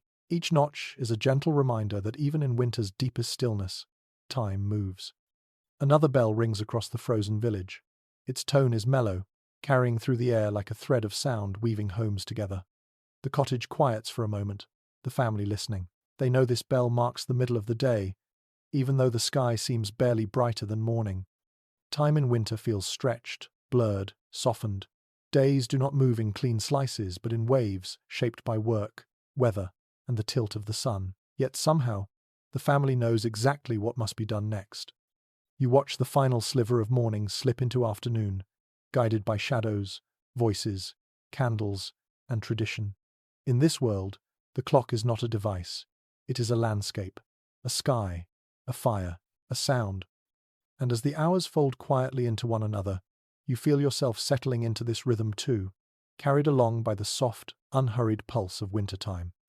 The afternoon light grows thinner, turning the snow outside a soft shade of grey as the father rises from the hearth with a familiar heaviness in his shoulders. He exchanges a quiet glance with the mother, and you can tell this is the moment he has been bracing for all day. Firewood. That stubborn, daily concern that shapes every hour of winter life. Modern readers might underestimate its weight, but historical accounts, estate documents, and rural letters all highlight the same truth. In winter, firewood is survival itself. Food can stretch, blankets can be patched, strength can be rationed, but without wood, none of it matters. The father steps toward the door, ready to brave the cold again. You follow him outside as he pulls the door shut, sealing the warmth behind you. The cold feels sharper now, the type that cuts rather than lingers. Snow crunches beneath your boots as he leads you to the woodpile near the barn. What you saw yesterday now looks smaller. Winter always makes the pile look smaller. The father stands still for a moment, studying it as though calculating not the wood itself, but the days it represents. The air carries a faint metallic scent, laced with the smell of frozen earth. A crow calls from a barren tree overhead, shaking loose a small flurry of powdery snow. The father ignores it, kneeling beside the pile to inspect the logs. He lifts one, knocks it lightly against another, listening to the sound it makes. This is how he judges dryness. A hollow thud means it will burn well. A dull thump means trouble. A small and lesser noticed winter habit comes to mind as you watch him test the logs. Some villagers believed that a piece of wood that sang when struck was blessed against the cold, making the hearth burn brighter that night. Whether anyone believed it fully, the custom added a touch of hope to a task that otherwise felt endless. The father picks up a long-handled axe and begins splitting the larger logs into burnable pieces. His movements are slow but powerful, each swing carving warmth for future nights. The sound of the axe slicing wood echoes across the open space. You notice how he paces himself, exhaling in steady bursts. Too much force risks injury. Too little risks inefficiency. Winter rewards balance. Not all historians agree on whether wood shortages were constant or seasonal. Some regions had plentiful forests, while others struggled, especially when landlords imposed restrictions on gathering fallen branches or cutting dead trees. Watching the father work, you sense the anxiety woven into his movements. Every log is precious, even here where trees line the horizon. The boy emerges from the cottage to help, bundled thickly in his wool layers. He carries a smaller hatchet, clearly too light for serious chopping, but perfect for trimming bark or evening the edges of split logs. He moves with enthusiasm, eager to contribute. The father gives him a nod of approval. In winter, learning to manage firewood becomes as essential as learning to speak. Together they work in a slow, synchronized rhythm. The father splits. The boy clears the chips. You help stack the finished pieces in tight rows, ensuring air can circulate between them. Stacking wood is an art in itself. Poorly stacked logs absorb moisture from the snow, becoming useless. But a well-built stack becomes a wall of warmth, waiting to be released. The wind shifts suddenly, blowing snow across the yard in thin, swirling sheets. The father pauses, scanning the sky. A dim, pearly haze gathers near the horizon. A coming storm. This adds urgency to the work. Storms can keep families indoors for days, making these last minutes of daylight critical. He moves to the other side of the barn where a second, older woodpile leans against a stone wall. This one is made of remnants, awkward shapes, half-rotted pieces, rough branches. The boy wrinkles his nose at the sight, but the father explains quietly that these will become kindling. In winter, nothing is wasted. As you gather the smaller scraps, the cold bites deeper into your fingertips, even through your gloves. The snow beneath your boots grows uneven, compacting, then slipping slightly with each step. Your breath comes out in quick bursts. Even simple tasks become taxing under winter's grip. A small fox appears at a distance near the tree line, its reddish coat a stark contrast to the pale landscape. It watches curiously before darting away. The boy points excitedly, but the father simply smiles. Wildlife sightings are tiny gifts in winter, reminding people the world still has life moving quietly through the frost. Back at the cottage, the mother and girl open the door to carry in the freshly cut logs. The warm air spills out again, wrapping around you like a soft blanket. The girl places the logs in a neat stack beside the hearth, organizing them by size. She sets aside the smallest pieces for kindling, placing them in a clay bowl near the fire. Each size has its purpose. Inside, the sick child awakens briefly, drawn by the sound of the wood being carried. They smile weakly and whisper something to the mother, who places a hand on their forehead with gentle reassurance. Even the sick, even the weary, feel comfort knowing the hearth has enough fuel. The father enters last, shaking snow from his shoulders. His beard glitters with tiny crystals. The mother brings him a warm cloth for his hands, and he holds it gratefully. His breath slows, his shoulders loosen. The day's most pressing task is complete for now. But the ritual does not end there. Managing firewood is a constant cycle. The father sorts through the logs with careful attention, selecting the driest ones for tonight. He taps each piece lightly to judge its quality, listening to the subtle tones that only he understands. A surprising detail from rural tradition surfaces as he arranges the wood. Some families placed a single evergreen branch atop their freshest stack, believing it encouraged the rest of the wood to dry properly. Evergreen, after all, symbolized life that endured through cold. The girl finds a small pine bough by the door and places it on the stack, smiling proudly at her contribution. Not all winter tasks invite ritual, but firewood often does. Its importance encourages habits, beliefs, little customs passed quietly down the generations. The father crouches by the hearth next, testing the embers. He arranges the logs gently, feeding the fire in slow breaths. A small flame catches, then grows, painting the room with orange and gold. The children inch closer, hands outstretched. You can feel the shift immediately. The cottage warms, the shadows soften, the air hums with comfort that only fire can bring in a season like this. Dinner preparations begin with more ease. The mother ladles broth into a pot. The boy shows the father his trimmed wood chips. The girl sings softly as she sets the table. Even the sick child watches contentedly from their bedding. Firewood might seem simple now, in your world of heating systems and thermostats, but here, it is the difference between hope and hardship, between rest and shivering, between night and survival. The father settles into his seat at last, muscles tired but spirit steady. The woodpile outside may still shrink with each passing day, but tonight, there is enough warmth, enough safety, enough peace. You sit beside the fire, feeling its heat soak into your bones. Outside, the storm builds slowly. Inside, the family prepares to face it with wood stacked high and hearts softened by the glow of a job well done. The storm begins sometime after dusk, not in a violent rush but in a slow, deliberate thickening of the air. You notice it first when the wind softens its voice, trading its sharp whistle for a muffled hush. Then the snow starts to fall. Heavy, dense flakes drift from the sky like handfuls of feathers shaken loose by invisible hands. By the time you step outside with the mother and father to check the water supply, the world feels quieter, dimmer, softened at the edges. The family walks with deliberate care toward the well, which sits a short distance behind the cottage. Wells are lifelines in winter, but they are stubborn, needy things. Water freezes easily, and villagers must attend to it daily to keep it flowing. Historical notes from rural parishes frequently emphasize the winter battles with frozen wells, clogged buckets, and sluggish streams that turn to ice overnight. The father lifts the wooden lid of the well, a thin lid only, meant to keep snow out, not cold.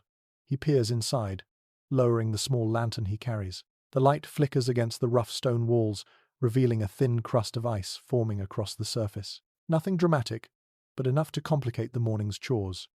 He sets the lantern aside and reaches for the iron rod leaning against the stone.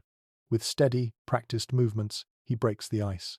It cracks in delicate patterns before yielding completely, splintering into floating shards that sparkle like broken glass in the lantern glow. The sound echoes upward, hollow and cold. The boy watches, fascinated, his breath fogging the air. A small but clever winter custom resurfaces in your thoughts as you watch the father clear the ice from the bucket. Many villagers lowered a smooth round stone into the water each evening. The stone, kept clean and heavy, bobbed just beneath the surface and helped prevent a thick freeze forming. Tonight, you notice such a stone glistening inside the well, and the father nods with approval when he spots it. Smart preparation pays off. The mother helps lift the bucket, now freshened with cold, unfrozen water. She pours it into a small wooden tub, careful not to spill even a drop. Water is as precious in winter as firewood. Fetching more means enduring this storm again, so she guards what she has. Not all scholars agree on how often wells froze solid, but most sources mention at least occasional freeze-over in harsher winters, forcing villagers to break ice daily or even seek water from nearby streams. Today, the well remains usable, but the father gestures toward the stream beyond the tree line. He fears tomorrow may be different. The snow continues falling thickly as you make your way toward the stream. The path grows difficult to see, disappearing under fresh drifts. The girl joins you now, carrying a basket lined with linen. The basket will hold the ice. She plans to bring back ice. She will melt near the hearth if the well freezes entirely. She walks carefully, her eyes sharp and thoughtful. The stream lies locked beneath a glassy crust of ice, thicker than the wells but not yet fully solid. The surface glints under the fading light. The father tests it with the rod, striking gently at first. The ice responds with a deep, resonant thud that vibrates along the banks. Then he strikes harder, cracking open a small pocket of water beneath. A spray of droplets leaps into the air, freezing instantly into tiny crystals that fall like glitter to the ground. The girl dips her hand into the freezing water, filling the linen-lined basket with chunks of ice. The cold bites at her fingers, and she winces slightly, but continues. The father steadies her wrist when the basket grows too heavy. The boy helps pack snow around the ice to slow its melting. Every gesture shows cooperation, small hands learning to share the burden of winter water. A curious observation from several old farming claims enters your thoughts. Some villagers believed that cracking ice on a stream woke the water, keeping it alive and flowing through difficult months. Whether symbolic or not, the act itself certainly prevented deeper freeze. Today's cracks might mean the difference between refreshing water tomorrow and a dangerously solid sheet of ice. The walk back to the cottage grows slower as the storm thickens. Snow presses against your clothes, gathering in folds and hood edges. The wind grows heavier too, not violent, but insistent, pushing gently, yet constantly at your back. You lean into it, following the dim outline of the cottage through whirling flakes. Inside, warmth envelops you immediately. The mother sets the tub of water near the hearth. The girl places the basket of ice beside it, adjusting the cloth so melting water will collect neatly. The father closes the door, sealing out the wind, and rubs his hands together to chase away the cold. The storm builds outside. Snow strikes the shutters with a soft thrum. The sound is steady, rhythmic, like a distant drum calling the world to sleep. The fire inside crackles in opposition, glowing brighter as the room darkens. The sick child stirs, perhaps awakened by the shifting noises outside. The girl brings them a warm cloth soaked in a bit of the newly fetched water, wiping their forehead gently. The child sighs and relaxes again. The mother sits near the hearth and begins to warm the first pot of snowmelt. She feeds it into the larger pot until it reaches just the right temperature for washing hands and preparing food. Snowmelt water tastes different, lighter somehow, but it sustains life just the same. Not all regions relied equally on snow as a secondary water source, but in places where wells froze solid or streams narrowed under ice, melting snow became an essential winter skill. You watch the mother test its purity by lifting a spoonful toward the light. She nods, satisfied. The boy, curiosity piquing, asks why melted snow tastes so faint. The father explains simply, "Snow forgets the earth."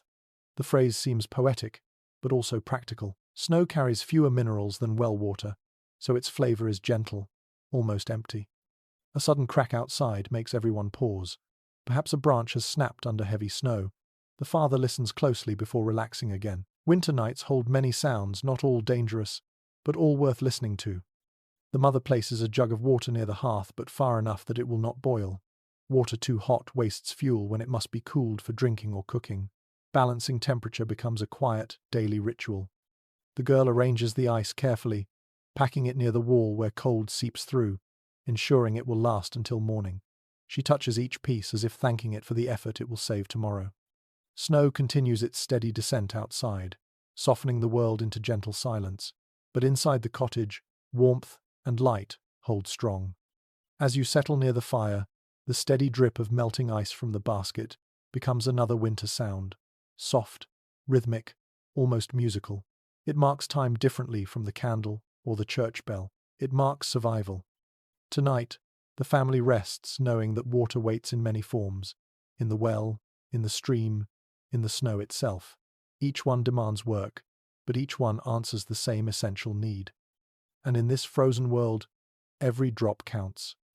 The storm outside deepens through the night, but by morning its force has softened. When the family wakes, the cottage feels unusually quiet, insulated by thick new snow. The fire still glows with a thin line of embers, and the mother stirs them gently until a small flame returns. The air smells of damp wool and faint herbs left simmering in yesterday's water pot. As everyone adjusts to the morning chill, another kind of winter rhythm rises to the surface. Today will be a day spent mostly indoors, and inside these walls, work never truly sleeps.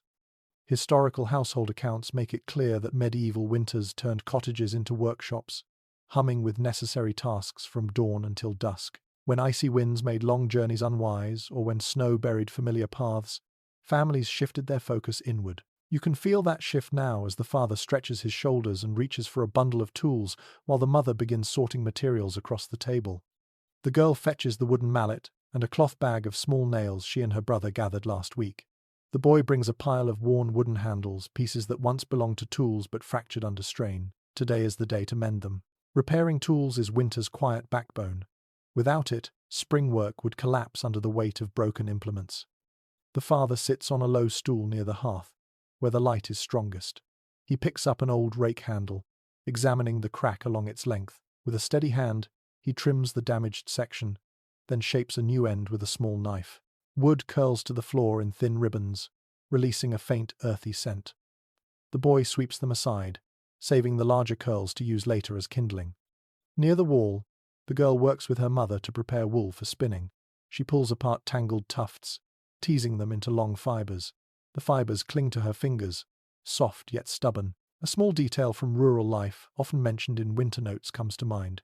Families sometimes sang in low voices while carding or sorting wool, believing the wool became smoother under calm hands. Today, the girl hums softly, and whether it affects the fibers or not, the work seems gentler for it. The mother warms her hands near the fire and retrieves the spindle. She begins turning wool into thread, the spindle whirling gently in a familiar rhythm. The sight mesmerizes you every time. The transformation feels like magic, though it is nothing more than skilled patience. Each length of thread she spins may become part of a new shirt, a blanket patch, or even a repair to a drafty corner of the house. You listen to the soft whir of the spindle, the bright taps of the father's mallet, the gentle brushing of wool fibers, and the children's quiet chatter. Indoors, winter has its own music. Not every historian interprets indoor winter work in the same way. Some view these months as a time of domestic creativity, even comfort. Others argue they were simply an extension of survival, demanding constant effort regardless of the weather. Watching the family now, you can see traces of both viewpoints. The tasks are essential, but there is meaning woven into them too. Skills practiced, stories shared, hands warmed. The boy joins his father next, holding a broken wooden spoon whose handle snapped days ago. Rather than discarding it, the father trims the jagged end, drills a small hole through the base, and inserts a narrow peg he carved earlier. With a few taps of the mallet, the spoon becomes whole again. Not perfect, but functional. The boy beams, running his thumb along the smooth new seam. Winter teaches the value of small triumphs. Across the room, the mother and girl shift to weaving. They place reeds and scraps of old cloth across a simple wooden frame. The girl weaves the layers tightly, her fingers moving quickly between the slats. This new mat will sit under one of the animal stalls, or perhaps beside the hearth, to insulate the floor. Every woven piece has purpose. Every scrap contributes to warmth. A curious little detail from some old rural writings filters through your thoughts. People sometimes used broken baskets or badly frayed mats to stuff wall gaps during especially harsh winters. You glance at the fraying mat in the corner and suspect it may serve that purpose soon. The father now sharpens blades, small knives, a sickle, and a dull hatchet. The scraping sound against the sharpening stone rings rhythmically. Sparks sometimes leap in tiny flashes when metal meets grit. The boy watches wide-eyed, holding the sharpening stone steady on his lap. This moment is both lesson and tradition. Near the hearth, the mother mixes dough for a new loaf of barley bread. The girl assists eagerly, dusting flour from her palms onto the table. Kneading warms their hands and fills the cottage with the promise of food. The scent of grain rising from the bowl seems to thicken the very air. When the dough is set aside to rise, the girl returns to her wool. She threads a small needle and begins stitching patches onto a thin blanket that has lost much of its insulation over the years. Her stitches are tight and even, She learned them from her mother, who learned them from hers. The thread in her hands carries generations in its quiet tension. The sick child wakes, their breathing easier than yesterday but still weak. The mother brings them closer to the hearth, settling them on a soft mat. The girl reads them a story from memory, reciting a tale of a traveler who braved deep snow to find a village of warm fires and shared meals. Her voice is calm and gentle, wrapping the narrative in warmth. The child listens with half-lidded eyes, comforted by the familiar cadence. The boy, unable to sit still much longer, picks up a small wooden whistle he's been carving. He smooths its edges with a small knife, stealing glances at his father to ensure he is doing it properly. The father offers occasional murmured advice, not turning from his own work but attentive enough to guide him. The boy's craft is far from finished, but the pride with which he holds it matters more than the outcome. The wind outside presses lightly against the shutters, but the cottage stands firm. Indoors, the labor continues undisturbed. The mother shapes the loaf, brushing the top with melted fat to help it brown. The father fits a newly carved handle onto the door latch. The children fold newly finished mats. The mother pauses at one point and massages her fingers, tired from spinning. The father notices and gently nudges the spindle closer to the girl, who picks it up without complaint, eager to help. There is no hierarchy here, only shared necessity. A faint crack sounds in the corner, where a small board shifts against the cold. The father grabs a wooden peg and mallet, tapping it into place. These tiny repairs form the invisible scaffolding of winter survival. You breathe in the layered fragrances of bread dough, warm wool, wood shavings, and hearth smoke. The cottage feels like a living organism, every breath, every gesture, every sound contributing to its endurance through the season. Eventually, the rising loaf is placed near the fire. The mother wipes her hands and joins the family in a brief moment of rest. The father stretches his arms. The boy sets down his carving. The girl closes her eyes for a moment. The sick child falls back asleep, wrapped in soft wool. Winter holds them inside, but inside they create warmth with their hands, their voices, and their quiet persistence. The storm outside may reshape the world with snow, but indoors, these small, steady actions reshape survival. You watch as the family resumes their tasks, working together in a harmony carved from centuries of tradition. And you realize that the sound of winter work, scraping, stitching, cracking, spinning, is more comforting than any lullaby. Evening drifts in softly, its grey light thinning until the world outside the shutters feels distant and muted. The storm has eased into a gentle whisper, the kind that lingers without threat. As the mother prepares the evening stew and the father checks the last of the mended tools, an unexpected sound breaks the steady rhythm inside the cottage. A sharp knock. Not hurried, not desperate, but firm enough to send the children glancing at each other with wide eyes. Winter rarely brings surprise visitors, unless necessity pushes them through the snow. The father stands, wiping his hands on his cloak, and moves to the door. When he opens it, a burst of icy air sweeps into the cottage, not violent, just forceful enough to make the fire flicker. Framed in the doorway is a traveler. His cloak is heavy with snow, his boots nearly white from the drifts. His breath fogs in great clouds as he nods in greeting. Travelers in winter are uncommon, but not unheard of. Medieval paths saw peddlers, messengers, wandering monks, and sometimes people simply trying to reach the next village before nightfall. The father steps aside, gesturing for him to enter. Hospitality in winter is not optional. Church teachings, village customs, and simple human wisdom all agree. Turning away a traveler in the cold is a dangerous sin, if not morally then practically. A guest tonight might be the host next season. The traveler thanks the family softly, his voice roughened by cold. Once inside, he pulls down his hood, revealing a face reddened by wind. The mother immediately hands him a warm cloth to thaw his hands, and the girl offers a small cup of warm broth. The boy stares shyly but curiously. Strangers bring stories, and stories are winter's richest entertainment. A small detail noted in several medieval diaries resurfaces as you watch this exchange. Travelers often carried small tokens to show they came in peace. Twigs tied with string, distinctive pouches, or even bits of bright cloth pinned to their cloaks. Tonight, you notice a red cord tied near the traveler's shoulder, a sign he belongs to no roaming bandits, but rather a known trade route. He thanks the family again, his voice gentler now that warmth is seeping back into him. He sits near the hearth, letting the heat soak into his boots. The sick child stirs at the sound but settles again when the girl places a calming hand on their arm. The father asks quietly where the traveller is headed. The man replies that he aims for a village beyond the woods, hoping to reach it before full darkness. But the storm slowed him, and he feared losing the path entirely. His pack is light, far too light for the season. Likely he has traded much of his goods already, or perhaps he travels with more urgency than comfort.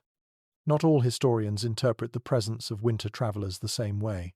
Some argue they were rare, seen only when absolutely necessary. Others claim that trade networks kept roads busy even in cold months, especially for those delivering letters, collecting debts, or carrying church messages. Here, the truth feels simple. Some journeys could not wait for spring. The mother offers him a seat at the table as she ladles stew into bowls. The aroma rises immediately, warm and hearty. Barley, dried peas, a hint of yesterday's salted meat. The traveller accepts the bowl with both hands, closing his eyes briefly as if savouring more than the taste, perhaps the relief of safety. He begins to speak between slow spoonfuls. He talks of a neighbouring village where sickness has spread. Not a plague, thankfully, but a persistent fever, leaving many homes exhausted. He describes broken bridges coated in ice, a cart overturned on a steep path, and a merchant whose mule slipped on frost, forcing him to abandon his cargo. The children listen wide-eyed at every detail. Even the father leans in, concerned by the mention of sickness.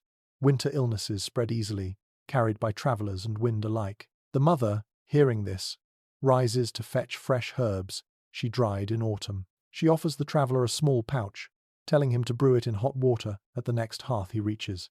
He accepts the gift with deep gratitude. A curious bit of folklore echoes in your thoughts. In some regions, families believed that offering herbs to a traveller brought blessings on the household, as though generosity held its own protective magic. Watching the mother's gesture now, you understand how such a belief might form. The traveller continues sharing stories, about a wandering monk who passed through a village singing hymns in exchange for shelter, about a tinker who built metal charms, said to keep wolves at bay, about a snowstorm so dense that an entire farm disappeared from view until its roof was nearly buried. The boy sits close, nearly spilling his broth in excitement. The girl glances toward the father each time the traveller mentions a faraway place. Her eyes hold quiet longing not for escape, but for understanding more of the world beyond their fields and woodland paths. The father asks if wolves have been spotted nearby. The traveller nods slowly, explaining that he saw tracks near the lower ridge 2 nights ago, not close enough to alarm, but close enough to caution. The father's jaw tightens, and he places another log on the fire, as though strengthening the hearth strengthens the home. You notice now that the traveller's boots are soaked through. The mother gently lifts them nearer to the hearth to dry, placing wooden supports beneath to prevent scorching. She offers him a spare pair of wool socks.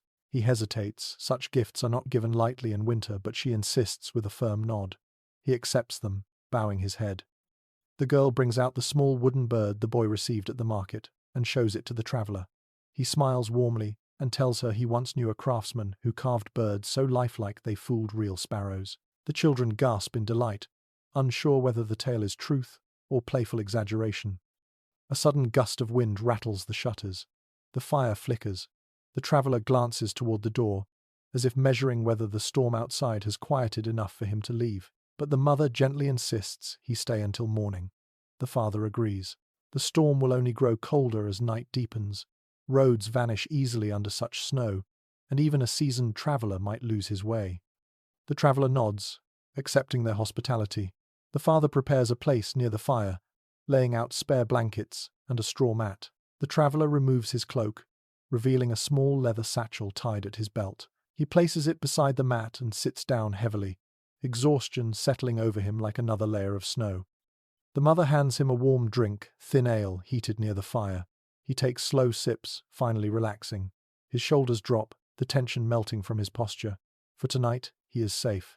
And so is everyone in this room, warmed not only by fire but by the presence of another soul sharing their small island of light in the winter dark.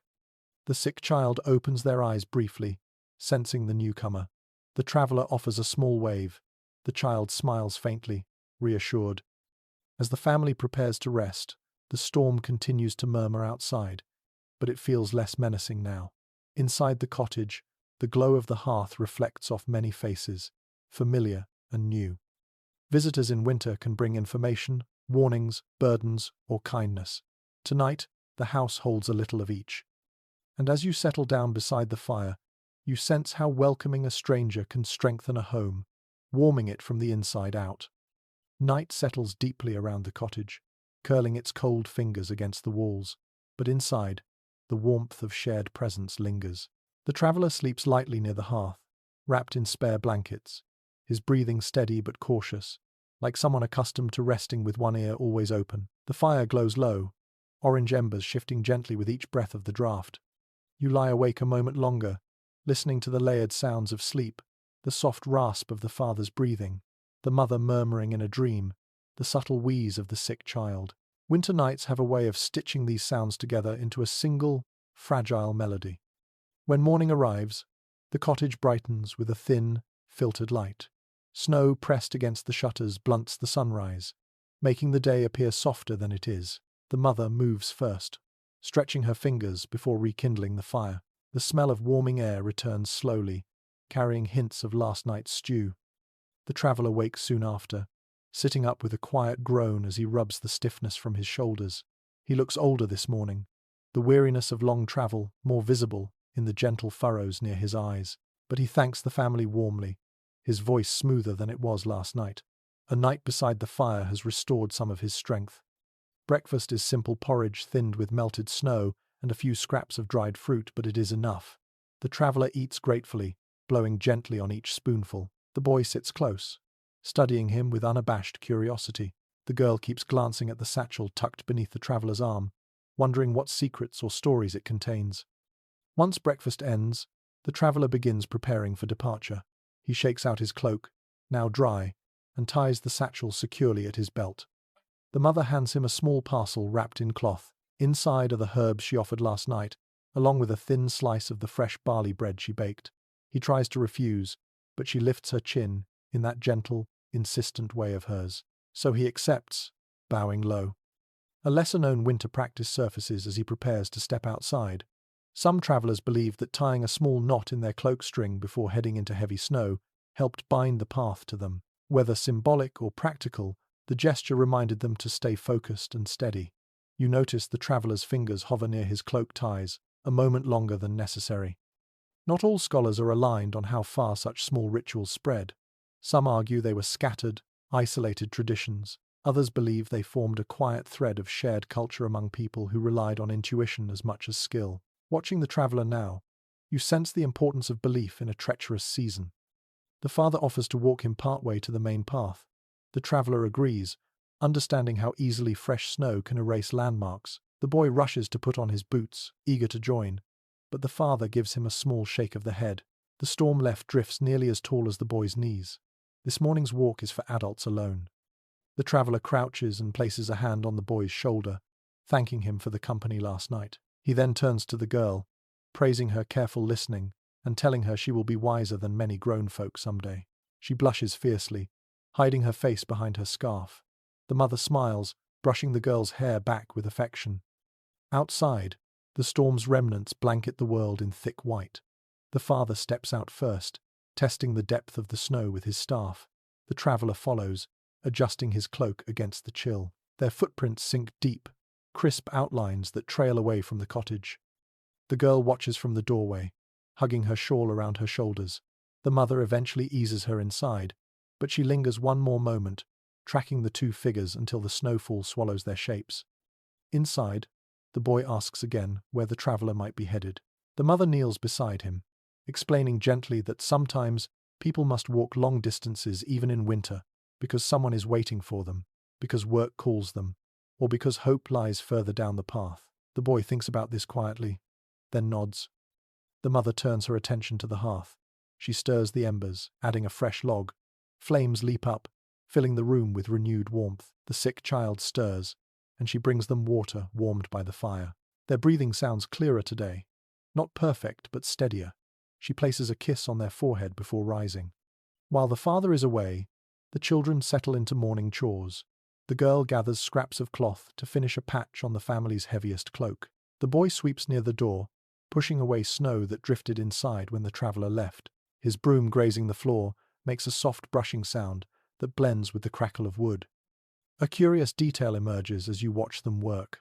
In some communities, it was believed that sweeping first thing in the morning cleared not just dirt but lingering misfortune. Whether symbolic or simply practical, the act brought a sense of renewal.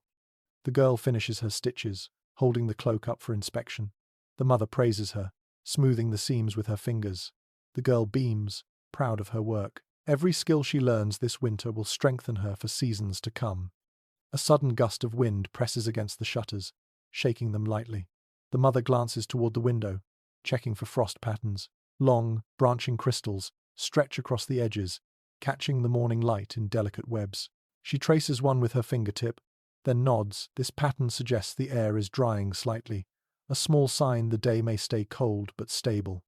Meanwhile, the father returns sooner than expected. The traveller insisted on walking alone once the path grew more visible. The father closes the door behind him, brushing snow from his cloak. He reports that the traveller seems strong enough to finish the journey. The mother exhales softly, relieved. The children pepper him with questions. Did the traveller tell more stories? Did he really see wolves? Did he leave quickly? The father smiles and answers patiently. Then he reaches into his cloak and reveals a small wooden charm the traveller pressed into his hand before parting. A token of thanks, a round disc carved with a simple sun pattern. The girl gasps softly. The boy touches the charm reverently. The mother places it near the hearth, saying sunlight in winter is always welcome, even if carved from wood. Not all winter visits end so peacefully. Many historical mentions describe travellers arriving ill, lost, or desperate, but today, fortune wrapped itself in a cloak of snow and departed with hope intact. The father sits by the fire, stretching his cold fingers. The mother brings him a warm drink. The children cuddle near the hearth, the sick child resting contentedly in their bedding. The charm glows faintly in the firelight. Outside, the world remains white and quiet. Inside, the family carries on with a renewed sense of connection not just to each other, but to the wider world stitched together by footsteps across winter paths. And as you sit listening to soft voices and gentle crackling fire, you realize this truth.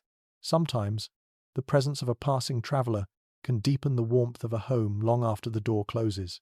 The morning drifts into a muted, shimmering calm after the traveller departs, as though the world itself is catching its breath. Sunlight, faint and pale, struggles through a sky still heavy from last night's storm. The snow outside lies untouched except for the traveller's fading footprints.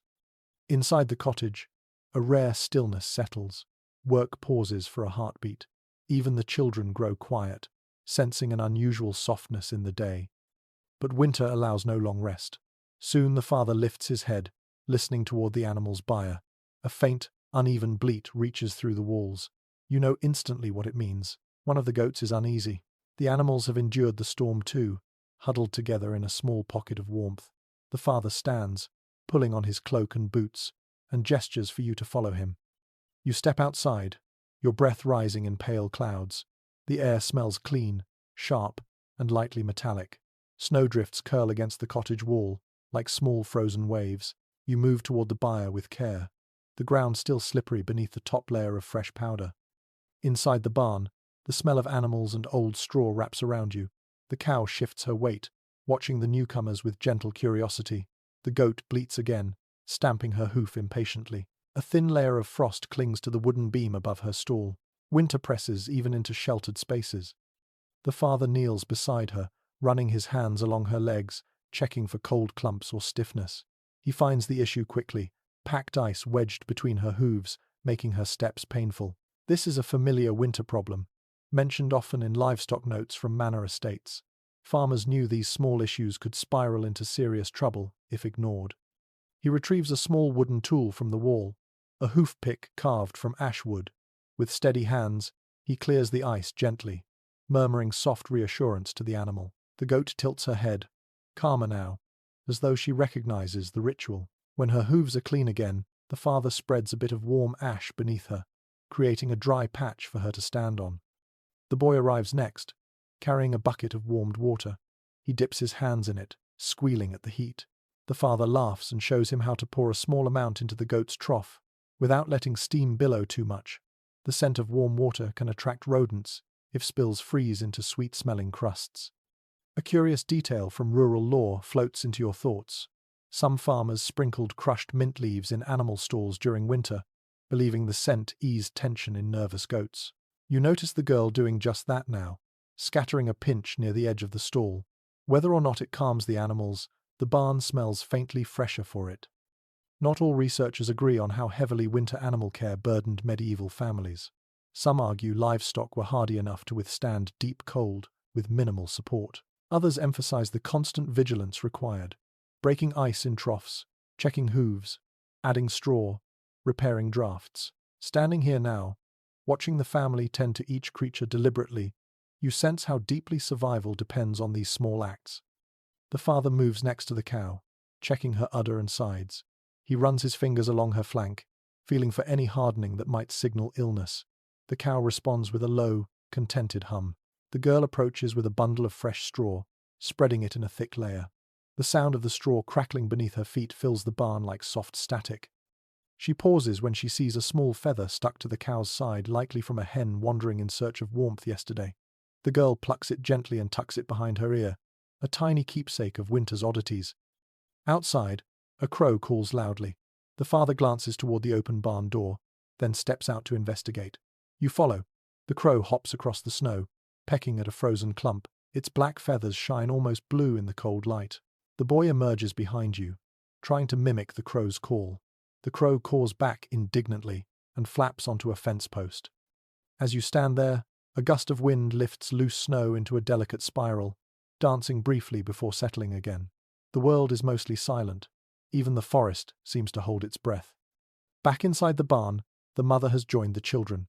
She checks the hens, who roost together in a fluffed cluster like a single breathing creature. She lifts one gently, checking for frostbite on its comb.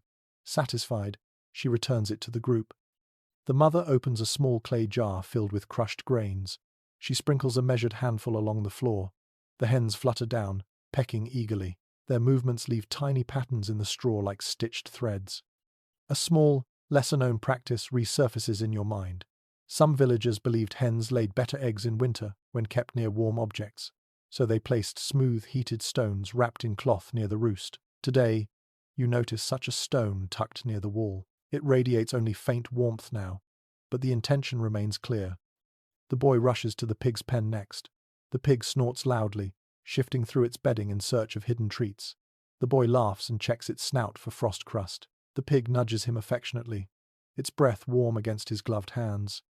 The barn fills with soft noises, the rustle of straw, the gentle chewing of the animals, the quiet hum of the mother's voice as she murmurs encouragement to the hens. Winter work has a calmness to it, not because it is easy, but because it is familiar. Then an unexpected sound ripples through the air, the faint crack of a distant tree splitting under ice. The father pauses and listens. The forest is full of such voices in winter. Some trees endure, some yield. He waits for a moment before returning to work. Not all threats in winter come from cold or hunger. Some come from the sudden collapse of limbs heavy with ice. Families listen closely for such sounds, knowing they can signal fallen paths or damaged roofs. The father finishes inspecting each animal, ensuring they are warm, dry, and well fed. Before leaving the barn, he closes the shutters tightly and checks each latch. The storm left weakened spots in the walls, and he patches two with extra straw. Back at the cottage, the mother prepares a warm mash for the goat, made from barley scraps and a bit of leftover stew. The goat devours it with grateful enthusiasm. The children giggle as bits of mash cling to her whiskers. Inside, the sick child watches with a tired smile from their bedding.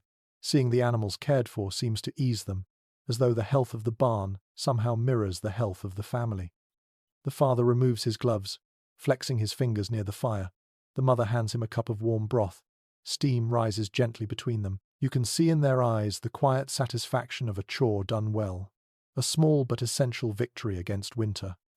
The girl sits beside you, brushing loose straw from her sleeves.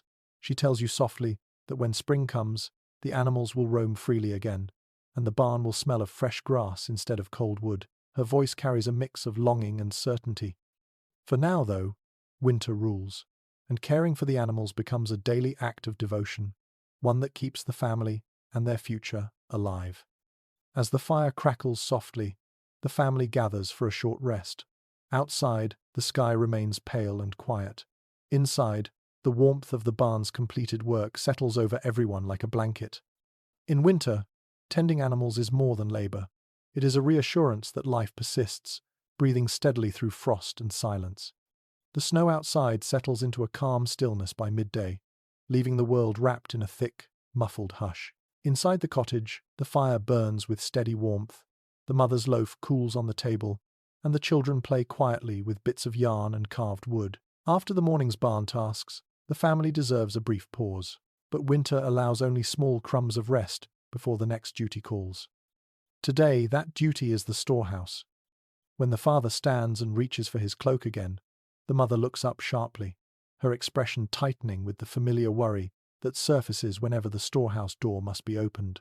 Human history hides few things as quietly as these winter structures, yet they appear prominently in estate inventories and village records. They are the beating heart of survival, precious and vulnerable in equal measure. You follow the father and mother outside. The girl bundles herself up and comes to, while the boy remains inside to watch the sick child. Snow creaks under your boots, deep and dry. A faint wind stirs loose powder into delicate spirals. The storehouse stands at the far edge of the yard, built from thick timber boards, its roof low and heavy, to keep heat trapped inside. Careful construction, born from centuries of learning. When the father unlocks the door with a wooden peg, a cold draft escapes, tinged with earthy scents, grain, straw, cured meat, dried herbs. You step inside.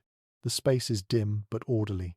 Bundles of root vegetables line one wall, wrapped in straw to prevent rot. Cabbages hang from beams, their outer leaves dry and crisp, but their hearts still firm. Baskets of onions exhale their sharp, familiar bite. A few jars of beans sit sealed with wax. Near the back hangs the salted meat, precious strips darkened by smoke and time. Each piece represents hours of labor from the year before, tending pigs, feeding them, curing their flesh, preserving what they could. The mother's eyes linger on the meat with both gratitude and calculation. They must make it last. A small, intriguing detail from rural households emerges as you look around. Some families buried carrots or turnips in sand-filled barrels to keep them fresh through winter. Today, the father lifts the lid of one such barrel. Inside, bright orange roots sleep safely beneath fine grains of sand, cold but unspoiled. He removes two carefully, brushing the sand away before handing them to the mother. Not all researchers agree on how sophisticated medieval storage techniques truly were. Some argue these methods were crude guesswork. Others point to their surprising effectiveness. Here, in the cool air of the storehouse, you see both sides. The methods are simple, yet ingenious enough to preserve life. The mother checks the grain sacks next. She presses her hand deep into the oats, feeling for moisture or pests. Her fingers emerge dusted in pale flecks, and she nods. The grain is dry, safe. She taps the sack lightly with satisfaction. The girl carries a small lantern, illuminating the corners. Spiderweb-draped rafters, clay jars, old wooden crates, a few dried apples hang from a string, their shapes shriveled but sweet-smelling. She inspects them, choosing one with care. The mother encourages her to take it. Fruit is scarce at this point in winter, and the girl's eyes brighten at the treat. A crackle outside makes the father pause. He sets his hand on the doorframe and listens. Perhaps an icicle falling, perhaps a branch snapping under snow. Winter noises sometimes imitate danger, and families learn to distinguish them by tone. This one, he decides, is harmless. The mother opens a small chest and reveals a handful of beeswax cakes saved from last summer. She knows exactly how many remain. Wax is needed for candles and salves, essentials that shrink too quickly, if not rationed carefully. She selects one small cake and closes the lid. You notice a clay jar tucked in a corner, half hidden by straw. When the mother lifts it, the scent of herbs fills the storehouse. Inside is dried thyme, mint, and a little sage, the last true medicinal herbs available until spring returns. She checks the supply carefully, face thoughtful. Enough for a few more months, if used sparingly. Shelves near the door hold a row of clay pots filled with preserved broth fat, each sealed with a rind of hardened grease. This fat flavors thin winter soups and provides much-needed calories. The father tests each seal with his thumb, making sure none have loosened. A faint scratching sound draws your attention to the lower wall. The father kneels and finds tiny tracks in the straw. Mice, persistent winter visitors. He sets a small trap, a wooden box, balanced on a stick with bait inside. The girl whispers a small good luck charm over it. The father smiles. Whether charm or habit, every gesture helps. A lesser-known practice recorded in village notes becomes clear as you watch them work. Many families rotated their stored goods regularly, moving older items to the front and newer ones to the back. The mother now does the same, shifting root vegetables and grains to ensure nothing spoils unnoticed. Organization becomes a quiet weapon against hunger. The father lifts a wooden lid covering a pit dug into the storehouse floor. Inside lies a cache of frozen fish wrapped in linen. Ice glimmers around the edges, preserved perfectly in the winter cold. The father checks each piece before lowering the lid again. This hidden store is insurance against late storms. The girl climbs a small ladder to inspect the hanging onions. She squeezes each one gently, feeling for softness that might signal rot. One onion yields too easily under her fingers. She removes it and hands it to the mother, who tosses it outside for the animals. Waste is sorrowful, but unavoidable. The mother counts jars, measuring their supplies mentally. She moves in small, precise motions that reveal years of practice counting, deciding, saving. Winter transforms this room into a ledger of survival. Meanwhile, the father tests the structural integrity of the storehouse. He presses on walls, checks beams, examines the door hinge. A single crack in the wrong place could allow cold, moisture, or animals to destroy months of stored food. The girl watches him closely, absorbing each gesture. A sudden gust rattles the door. Loose snow trickles from the roof. The lantern flickers. The family stops working for a moment, listening. The father steadies the doorframe. Then, slowly, the wind settles back into silence. You feel your breath deepen. The storehouse holds more than food, it holds time. Every jar, every vegetable, every dried leaf represents hours of labor from warmer months stored here like trapped sunlight. The mother gathers the chosen items: 2 carrots, a handful of onions, a few dried herbs, a small beeswax cake. The father collects 3 logs from the stack inside, stored for emergencies, and the girl holds her single dried apple with reverent joy. Before leaving, the father gently closes the door and slides the peg back into place. The storehouse sinks again into its quiet, cold slumber. Back inside the cottage, the warmth feels brighter, richer, now that you have seen what waits in the silent, shadowed room at the edge of the yard. The mother sets the vegetables on the table and begins preparing the evening meal. The girl nibbles her dried apple in slow, savoring bites. In winter, every storehouse visit is a reminder of the delicate balance between enough and not enough, between planning and hoping, between what the earth gives and what it hides away. Tonight, that balance holds firm. By the time evening begins to fold itself across the sky, the family has moved through another full cycle of winter tasks. The hearth glows warmly, carrying the sweet smell of cooking carrots and onions from the storehouse. The sick child breathes more easily now, and the parents share quiet glances of relief. Yet, as the day winds toward night, a new kind of stillness settles over the cottage.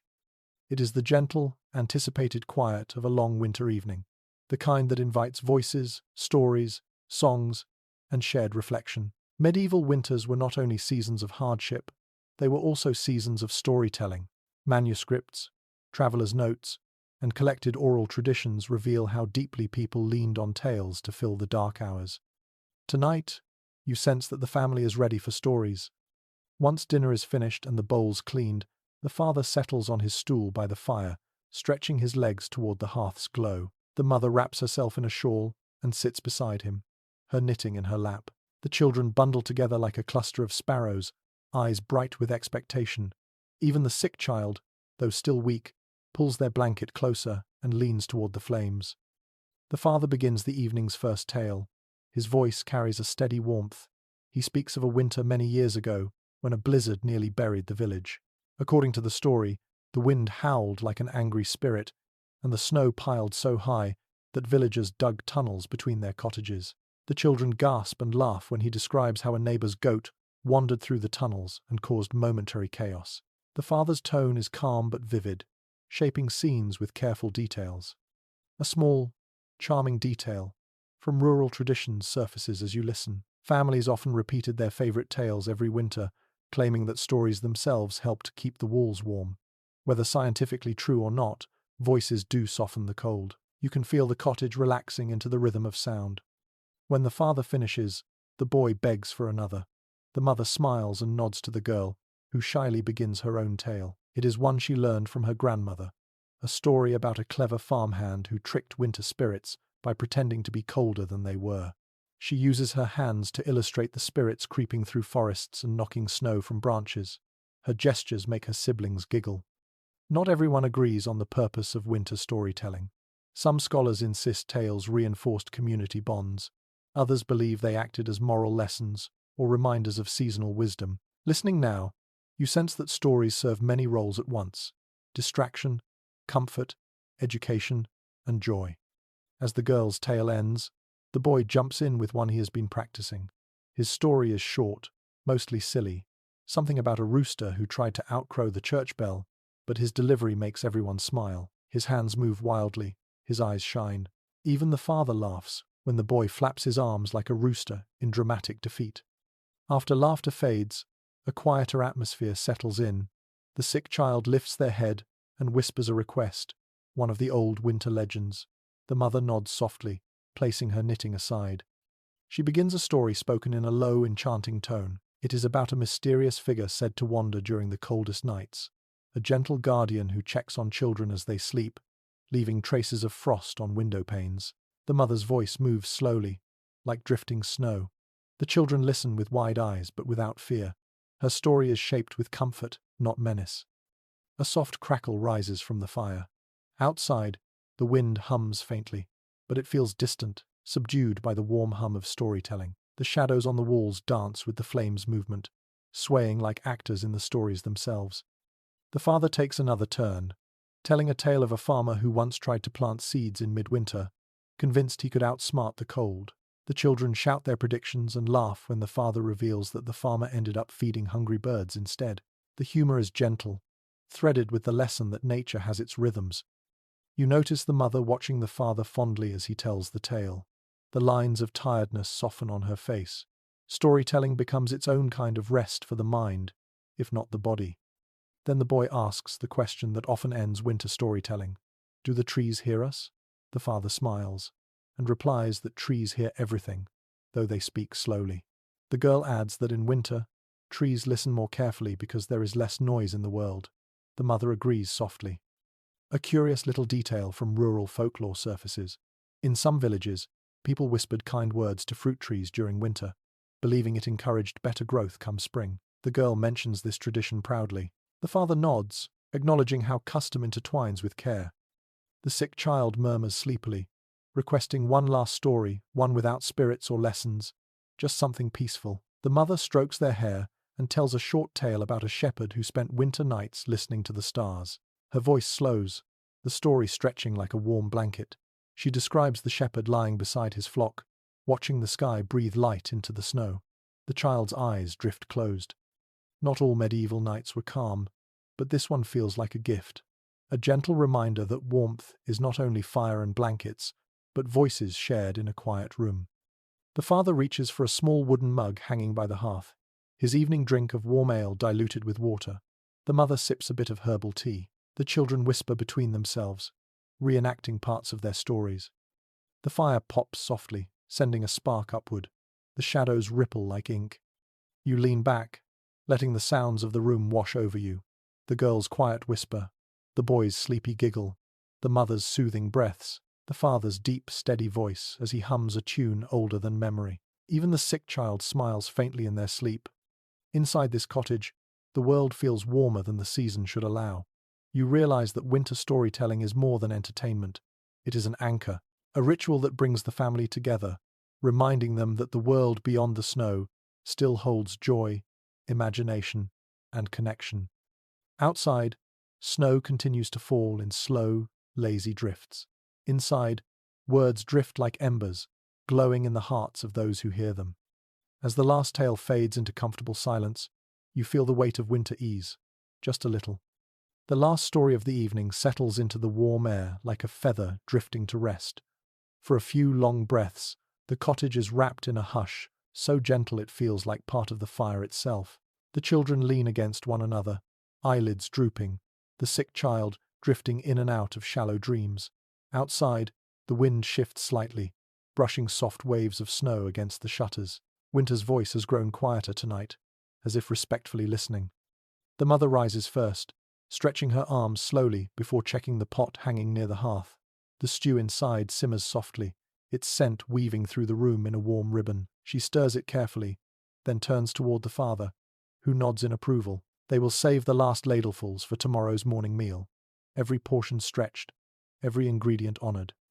But tonight, something feels different in the cottage lighter somehow, as if the long days of labor and worry have led to this gentle exhale. This is the moment when winter feels less like an enemy and more like an old, stern guardian watching from outside the door. You sit near the hearth, letting your hands hover over the gentle heat. The fire burns in a slow, steady rhythm. Embers glow like tiny beating hearts. The cat curls into a tight circle at your feet, its fur warmed by layers of air that ripple upward in shimmering waves. You listen, absorbing every detail of the room, the soft whicker of the cow in the byre, the small clicking sound of cooling wood in the rafters, the faint pop of sap burning in the fire. These sounds are the quiet heartbeat of the family's world. The father stands, stretching his back before moving to the tools lined neatly by the wall. He inspects each one with careful eyes, making sure nothing has cracked in the day's cold. Even now, this late, he works because winter never fully sleeps. He sets aside a wooden handle that needs smoothing tomorrow, then nods in satisfaction as he returns to his seat. A small, lesser-known habit from some rural communities filters into your thoughts. People often whispered thanks to tools at the end of the day, believing gratitude kept them strong and reliable. Whether the father believes in such things or simply respects his tools from practice, the quiet nod he gives them carries a quiet reverence. The girl shifts her weight, pulling a newly woven mat toward her. She examines the edges, smoothing them with her fingertips. She has grown noticeably in skill this season. Winter shapes not only the body, but the spirit. She places the mat near the wall, pleased. The boy yawns loudly, hiding his face in his scarf. The mother laughs gently, brushing his hair back. She tells him he must rest soon. He protests softly, insisting he is not tired, even as his eyes droop like heavy shutters. The sick child stirs next, blinking weakly. They whisper for water. The mother quickly brings a small cup warm near the fire. The child sips tiny amounts, then relaxes again, their cheeks a little less pale than yesterday. Recovery is slow in winter, but progress, even the smallest kind, feels like a miracle. The father moves toward the hearth and adjusts the logs again. He places 2 thicker pieces on the embers, angling them so they will burn slowly through the night. The family cannot risk the fire dying before morning. You watch as the flames catch, lifting a little brighter, throwing shadows across the walls like soft, dancing silhouettes. The girl sits beside you now, resting her head on her knees. She watches the flames with an expression half dreaming, half thinking. It is the look of someone absorbing the world with quiet wonder. She mentions softly that when she grows older, she wants to learn how the forest makes the type of wood that burns longest. The father hears her and smiles, promising to show her once the snow melts.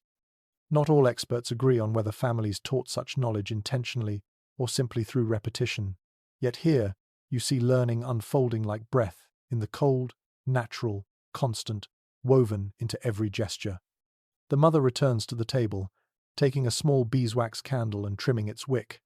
She lights it, watching the flame rise into a steady glow. She places it beside the sick child, explaining that a little extra light keeps the night gentler. The candle brightens the child's face with a warm sheen, and they seem to rest more peacefully. You move closer to the window. Frost patterns stretch across the glass in intricate shapes, branching crystals, curled edges, delicate spirals. The father once said that frost draws pictures of the cold's own dreams. Tonight, those dreams are quiet, soft, and oddly beautiful. A distant sound carries over the snow, perhaps a dog barking 2 houses away, perhaps a tree settling under its icy burden, perhaps the muted ring of the church bell carried by shifting air. Winter distorts sound, bending it into echoes that feel both near and impossibly far. The mother listens, then shrugs gently, knowing that not every sound is a threat. When she settles near the hearth again, her eyes reflect a mixture of fatigue and gratitude. She strokes the girl's hair. She tucks a blanket around the boy, who is already half asleep. She glances lovingly at the father. Their partnership, forged through countless winters, holds a quiet strength that radiates through the room. As the evening deepens, The family moves into their nighttime routine. The children settle into their bedding. The father lowers the shutter latch, ensuring that nothing will push through the cracks. The mother lays her herbs beside the fire for easy access during the night. The sick child is comforted with one last warm cloth. Slowly, slowly, the cottage descends into its nightly rhythm. The shadows stretch longer, the fire softens, the cat settles deeper against your feet, and the family trades weary smiles as they rest in their familiar places, wrapped in homemade blankets, warmed by the knowledge that they have survived another winter day. Tonight, the room glows not with brightness, but with belonging, with a sense of accomplishment that only comes from meeting winter head-on and finding that, for one more day, you have won. When the father extinguishes the small candle, the darkness settles gently, like feathers drifting onto fresh snow. Only the hearth remains lit, glowing steadily, whispering its ancient promise of warmth. You breathe in deeply, letting the safety of the cottage sink into you. This is the heart of winter survival, not just shelter, not just fire, but connection, care, love carried in small, persistent gestures. And as the family drifts into sleep around you, the world feels both vast and sheltered, frozen and warm. And now, as the fire in the cottage fades into a gentle bed of ember-red light, you feel everything around you grow slower, softer, quieter. The snow outside settles into its own silence, drifting in slow spirals that barely seem to fall at all. The wind loosens its hold on the world, offering instead a long sigh that drifts past the shutters like a final whisper before sleep. Inside, the cottage breathes with an easy rhythm, each member of the family wrapped in warmth and exhaustion and gratitude, their breaths rising and falling like small waves against the shore of winter. You sit a while longer, letting the calm seep into your bones, letting the glow of the hearth fill the spaces where cold once lived. The shadows on the wall sway more slowly now, their movements softened, stretched thin by the stillness of night. Each sound grows gentle, distant, and safe. The rustle of blankets, the soft exhale of the sleeping children, the faint crackle of wood settling into ash. You feel the story settle too, lowering itself into the quiet like a bird folding its wings, content, at last. The long journey through winter days and nights becomes lighter, its edges blurring into something warm and comforting.